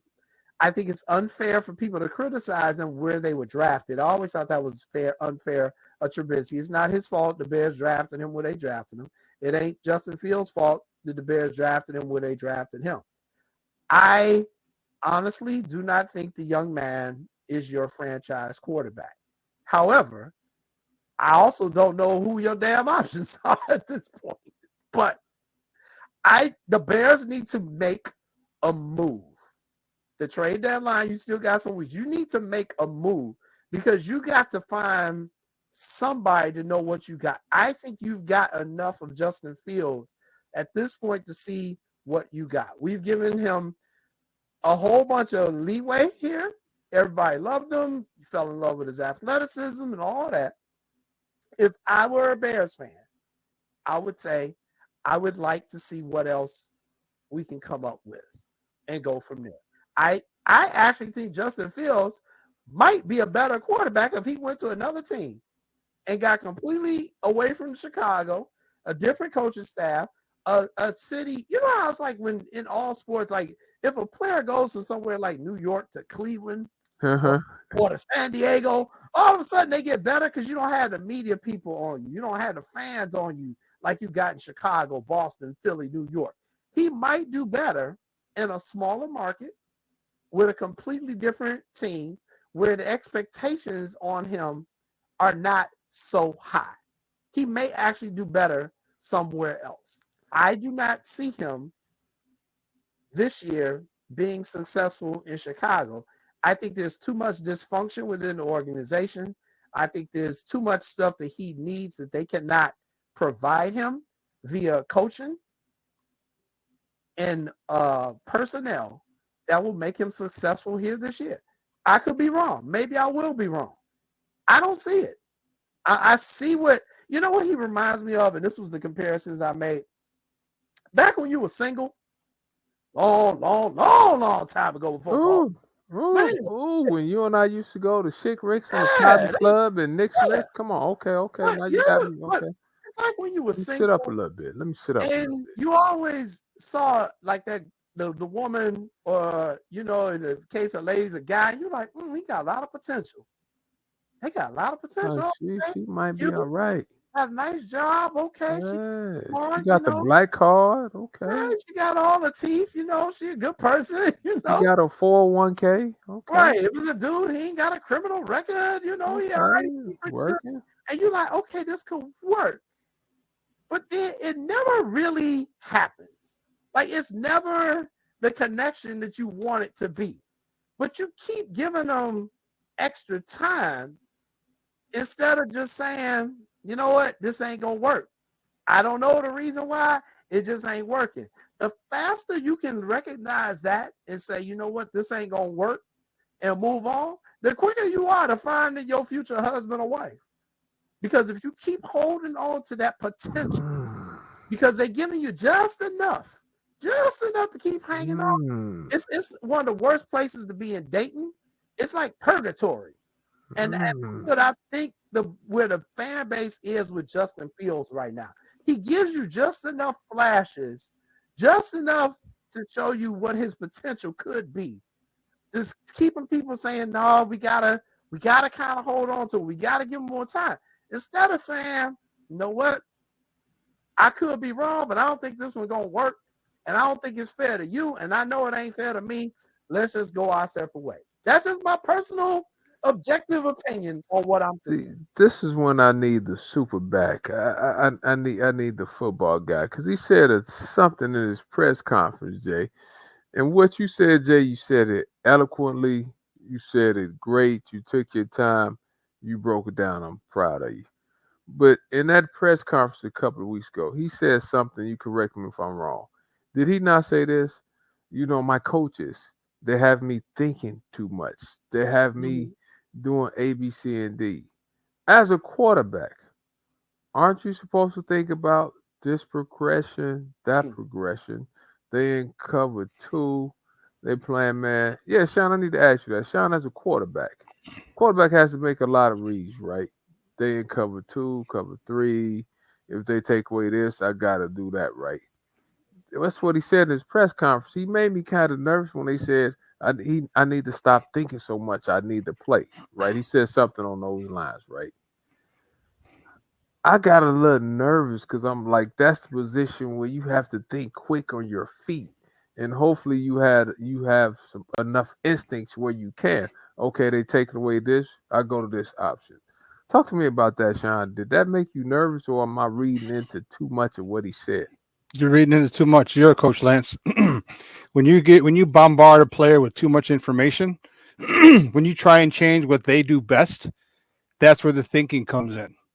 Okay? What Justin Fields does best right now, okay, is he runs the ball very well. Okay? He can pass the ball very well, but when you're telling him you must win from the pocket, if you're in his press conference, he said we worked all off season about staying in the pocket, winning the pocket. Very similar to 2019 and Mitch Trubisky with that regime. Remember, Mitch would have a wide open field, 8 yards for the first down. There's nobody within 12 yards, and he's still in the pocket, and we're all screaming, run the goddamn ball. Run. This is what is taught to him. This is what is coached in him. And I don't know if I said it on here, but I know I've said it on my show and other shows as well. Justin's a good soldier. Okay? He will do what, remember, he came up, his dad's a cop. And he's not that type of guy who's going to he don't have that asshole in him like we talked about. Okay, he's being coached, and there's a couple things that's going on. Like, I haven't given up on Justin at all. Justin is a phenomenal player. You've seen him in high school, you've seen him in college. Okay, you've seen him make some phenomenal throws here, but when they start telling you, when they start changing things for you, changing the things that made you successful. Last year, he was successful because of his running. Now, the team wasn't successful, but he didn't play. He couldn't play defense. All right, and that was a hell of a lot more than the Justin Fields. All right, that was bigger than Justin Fields' defense. This guy, you need to let him run more. Maybe not as much, but you want to build off that. Don't take the most explosive weapon in the NFL from last year and literally put it in your arsenal. Just leave it in your arsenal. Leave it in the shed. Why would you do that? Okay, so they're not playing to his strengths. I think they need to build up more. They're not running the ball. They had 15 carries between two running backs. Yeah. They both average over 4 yards a carry. That's gutsy. So if you run 25 times, guess what? Now play action is different. All right. If you put him under center, now play action is a lot different. So when you talk about coaches putting players in a position to be successful, this is what we're talking about. This is a classic example of not putting your player in a position to be successful. And I'm not going to sit here but before I go any further, Justin needs to play better, period. No ifs, ands, or buts. Okay. He's not the perfect quarterback right now. His targets, he's not. But his receivers aren't catching all his balls either. DJ Moore, one of the most reliable receivers in the NFL, drops a beautiful dime. You couldn't have handed that ball better to DJ Moore. Chase Claypool, another one, drops the ball. Okay, this is a contract for you, homie. You better be catching everything. Okay, so some of those things. Imagine if he hits that one. If DJ holds on to that one, all right. Guess what? That next play. You remember what the next play was? Interception. That interception doesn't happen. Okay, Chase Claypool. All these things. So, and I'm not making excuses for Justin. This is just the way it falls. Justin has to play better. Okay, and he has to say. And if you're Luke Getsy and you're saying, okay, if Justin is having problems reading this, let's not forget some receivers aren't open at times, and other times they are. You should go 1 read, 2 reads, run. First read, second read, run. Can you answer me why they're not moving the pocket? They didn't move. They didn't roll the pocket out for the first 2 series. Why not? They had what four called runs? Only 4, 3 or 4. For that dude? You're actually making my point too, Sean. It's so many ifs. It's so much dysfunction just around him in general that he's in a situation where he can't be successful. That's what I'm saying. It's like, regardless of the whys, it's not happening. So at a certain point, for both parties' sakes, you might need to say, you know what? We're going to start all over with a whole new coaching staff. We can't put you through that because you've already been through enough here. So we're going to bring in a new regime who they can bring in a quarterback who they want from the beginning, and we can cut you loose so that you can get with another team. I think that's the way it's going to actually end up, as hard as that may be for people to see. But I don't think it's fair to Justin if you end up torching this coaching staff, which there's a good chance you will at the end of the season. Then you're now going to bring in his 3rd coach in his career, and he may have to learn a whole new system again. But not only him that has to learn it. Now you have the entire offense needs to learn a new system. Yeah. Not just him. So, and I said that today on my show with Eric. I'm like, you know what would probably, I said, you know what would be apropos or something like that. I said, if the Bears let him go, he goes to another team and another team just says, thank you. They'll send us Christmas cards every year saying thank you, because here's the thing that we don't have. Yep. We don't have a developer of quarterbacks. Luke Getsy can't develop a quarterback because you would have seen it already. You would have seen it last year and this year. You would have seen it. You cannot develop quarterbacks. So there's going to be a coach out there or a team out there that has a good offensive coordinator, has a good quarterbacks coach, and they're going to say, oh, come to Papa, because we know exactly what to do with you. We know exactly how to play to your strengths. We know exactly how you do how you succeeded in high school and in college. Come to Papa. That's exactly what's going to happen. Yeah, here's something that's really concerning me about that, right? I think this where numbers could play tricks on you a little bit. I think his record is what I want to say 5-23 as a starter, somewhere along those lines. Possibly, But you gutted the whole team last year, basically. You did, yep. So you really didn't put him in a situation where he could thrive last year, right? I'm not ready to give up on him, but I understand. And like you said, Sean, do we really develop quarterbacks? Because when I look over the history, Jim McMahon, Jay Cutler, K. McNabb, Let's look at Eric Kramer. Well, and I actually agree with Sean, even though we're in different parallels, but I agree with him. And I'll use my team as an example. Tua under Brian Flores, who I still to this day will defend the brother for that they wrongly terminated him. However, look at what Tua is doing under Mike McDaniel. He is flourishing now. They're talking about after 3 games, he might be an MVP candidate. We just didn't want the boy to die. I'm still stay away from him. Yeah. You see what I'm saying? Just don't fall, brother. You'll be all right. But so I agree with Sean that the coaching can definitely turn him around, because the quarterback on my team, I've seen it with my own eyes, the benefit of it. What I'm saying is, I don't think the Bears have the structure to do that. I don't think they have the courage to say, you know what? This ain't working with our coach. This was a bad hire.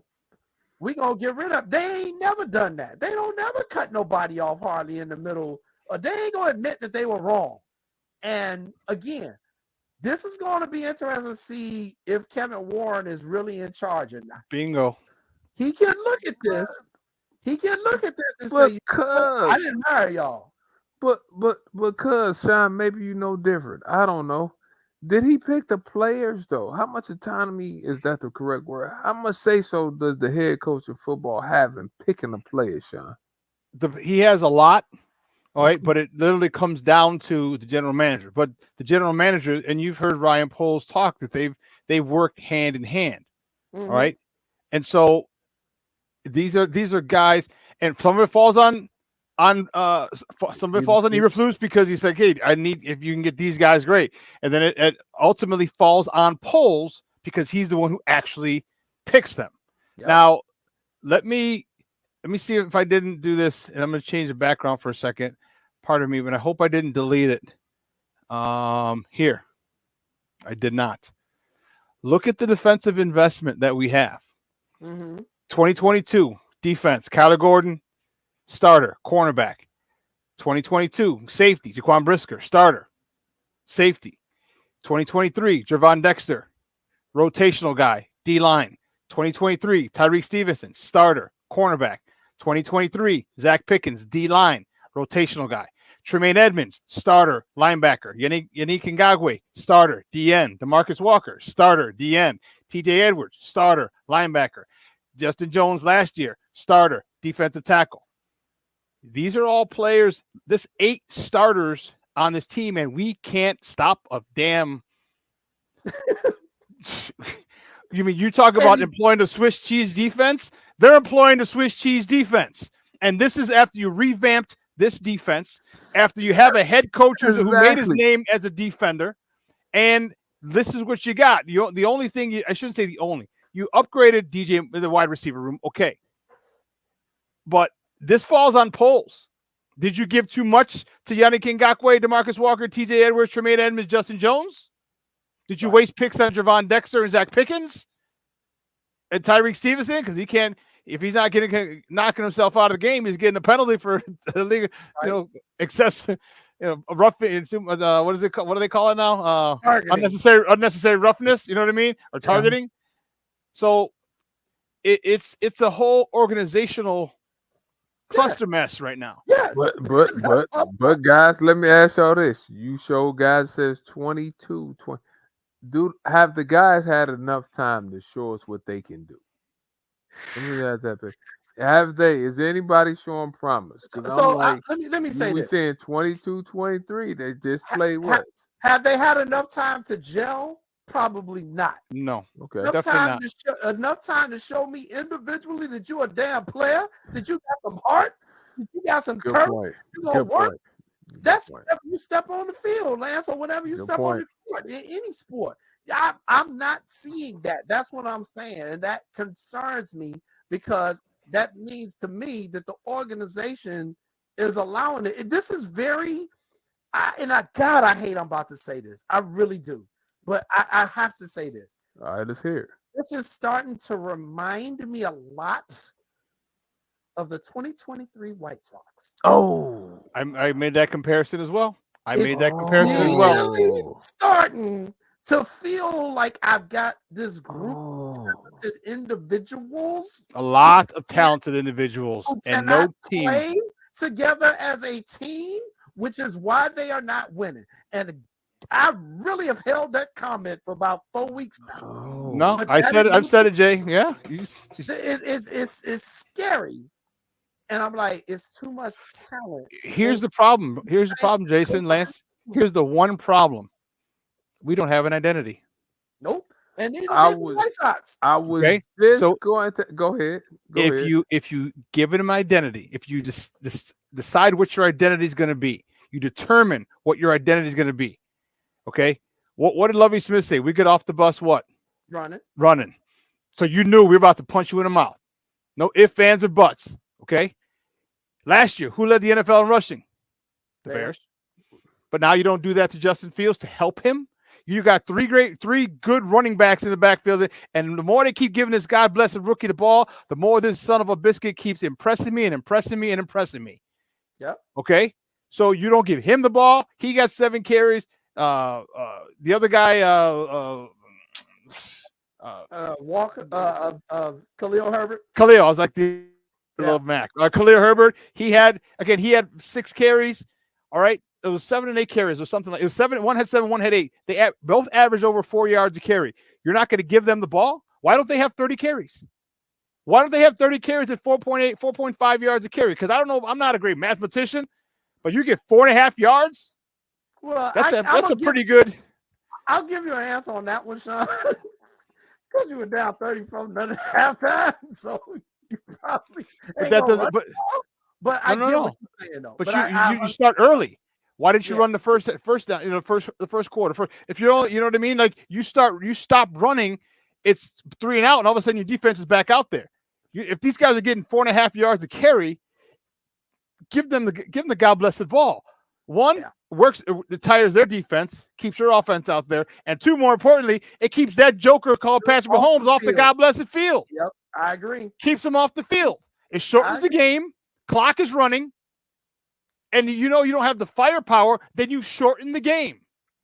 And Gretzky still hasn't created that, and I can't wait because I'll be in the press box this Sunday. I'll be able to ask questions at the game on Sunday, and next Thursday, or maybe this Thursday, I'm going to see if I can get down there to get in the at Hallis Hall, and I'm going to ask them, what is your identity? Have you decided yet?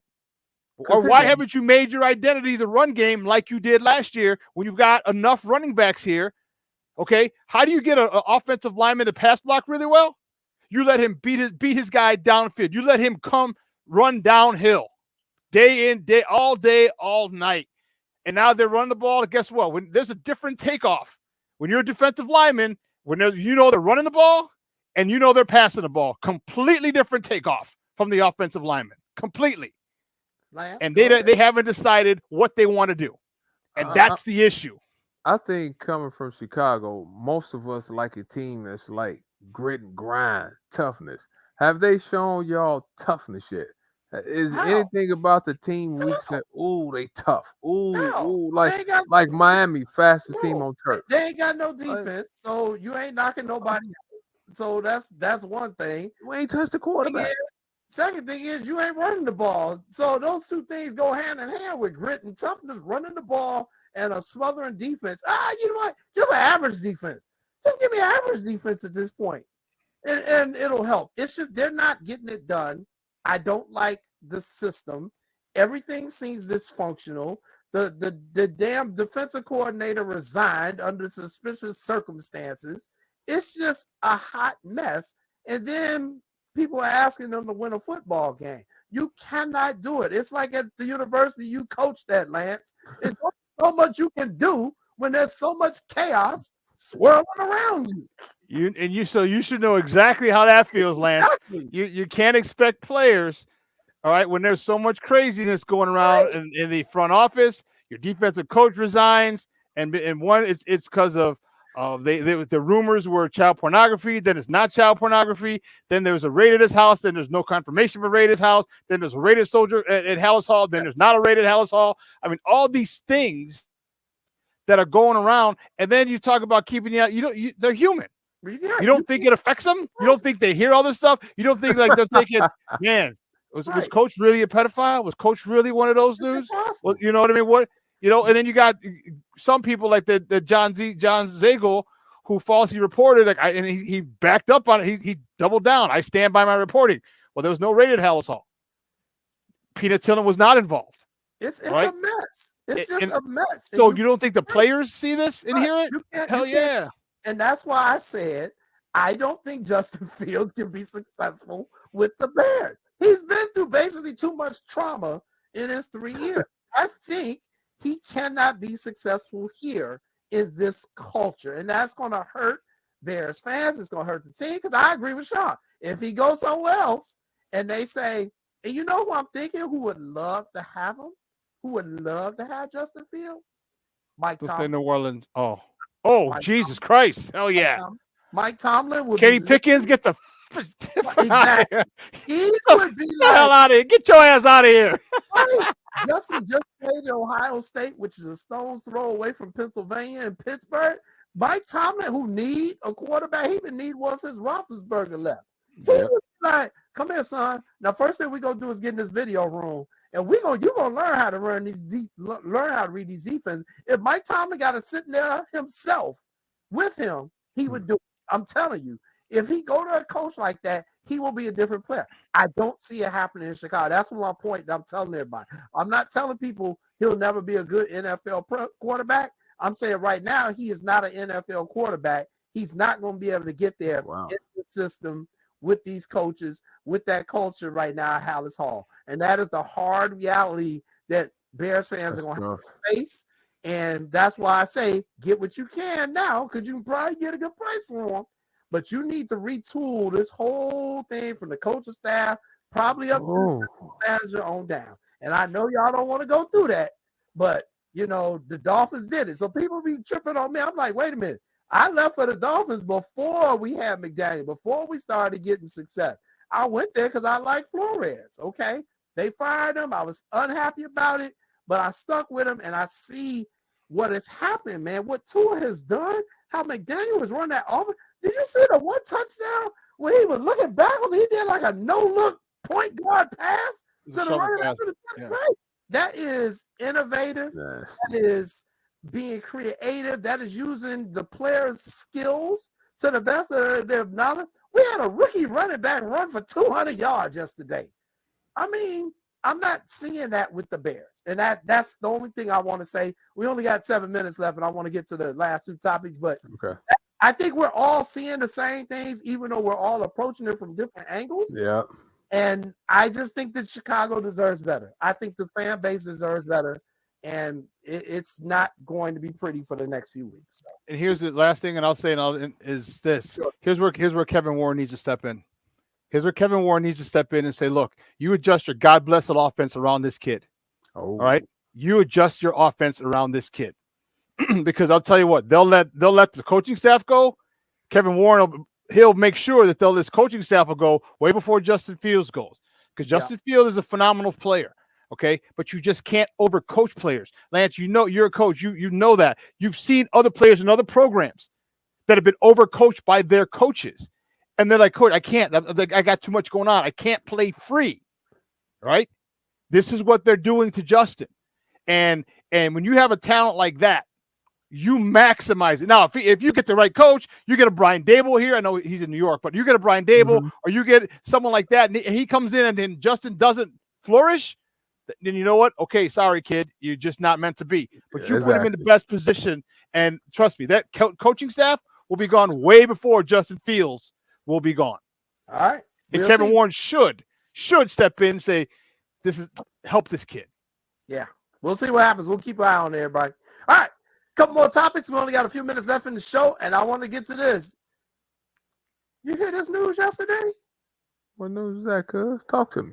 They talked about the Super Bowl that's going to be held in Vegas this year. Oh, my man. Well, man, who's your man?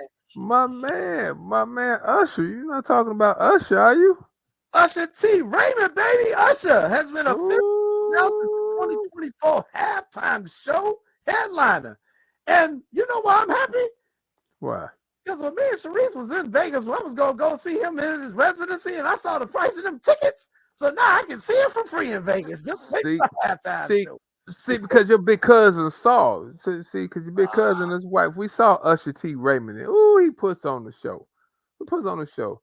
Shout out to Usher J. I might have to go to the Super Bowl. Vegas? Yeah, you and Super everybody Bowl? else. Hey, good luck finding a $5,000 ticket. Well, I'm putting it on cheap sports. seats. I'm putting it on Sports Zone Chicago. We put it on Oh, you Sports put it on Zone a corporate Chicago. account? Yeah, we put it on a corporate account. Oh, God. Everybody and mama going to be in Vegas. That's going to be very interesting. But that's a huge honor. Hey, way to go, Jay-Z. Since he was working Jay-Z, this is all Jay-Z. You've been handling them halftime shows, no doubt. Yeah, yes. Congratulations to Usher T. Raymond. I'm looking forward to that. And I will go see him in concert one day. I just want to. Great show. And that young lady has anyway, I'll tell you about that in a different show. Go ahead. When we pull up on the stage for the Super Bowl. ruin the relationship. All right, anyway. So, all right. Gotta talk about this yesterday. And I'm not talking about this just because I'm a Dolphins fan, because it was history. My Miami Dolphins did the conga line all over the Denver Broncos. After they put up 70 damn points against the Broncos. Bears fans, it ain't just you. Trust me. Oh my God. The Broncos, high steps, moonwalk, dove, did everything they could to score on the Broncos. Jay. And came 3 points away from setting. I'm cringing real quick. If you scored 70, why not go for the record? Records are made to be broken. Funny, Lance. If you score 70, why are we taking a knee? Go for the record. I would have go for the record. I wouldn't went for the record. Faster than Lucy and Charlie Brown on the penis. I'm going for the record. I don't care nothing about people feeling. Sorry, Sean Payton. I apologize to you in advance, my man. Hey, but man. And what was funny, the whole time the camera crew had the camera on the kicker on the sideline. Like, is he gonna go for it? And the kicker is sitting there like, man, I'll kick this son gun in the heartbeat if you send me out there. Hey, Jay, because really quick also, records, you only have a small margin at the right time to break a record. Why not? Like I said, you had 70. What's a couple more points? Blowback, though, Lance, would have been tremendous. Hey, Jay, if in I'm the on word, the team and you kick a field goal on me and you up 50, somebody getting hurt. Somebody need getting I'm gonna taken tell out. You know, in the words of Bob Huggins, whose name you just mentioned, the other guys deserve to play. If the other guys come in there and play hard, so be it. They should be able to score too. It's not their fault the other team was bad. I agree. I'd have kicked it too. All right, that's it. For what's up, cuz. Kicking it. Everybody. Me and Lance have no sportsmanship in us, apparently, as coaches. Thank you for tuning in. We'll see you next week with our guest, Scott Powers, as we talk Blackhawks. Peace.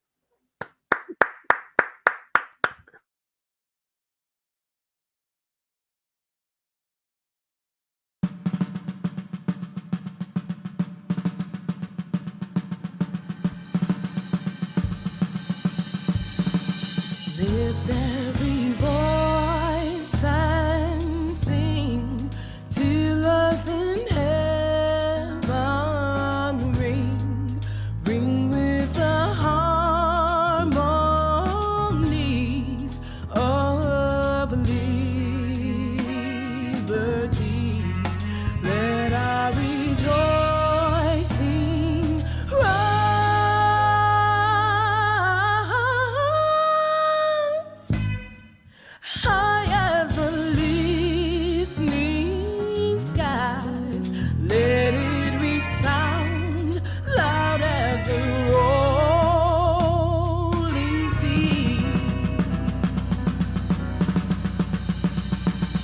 Sing a song full of the faith that the dark past has taught us. Sing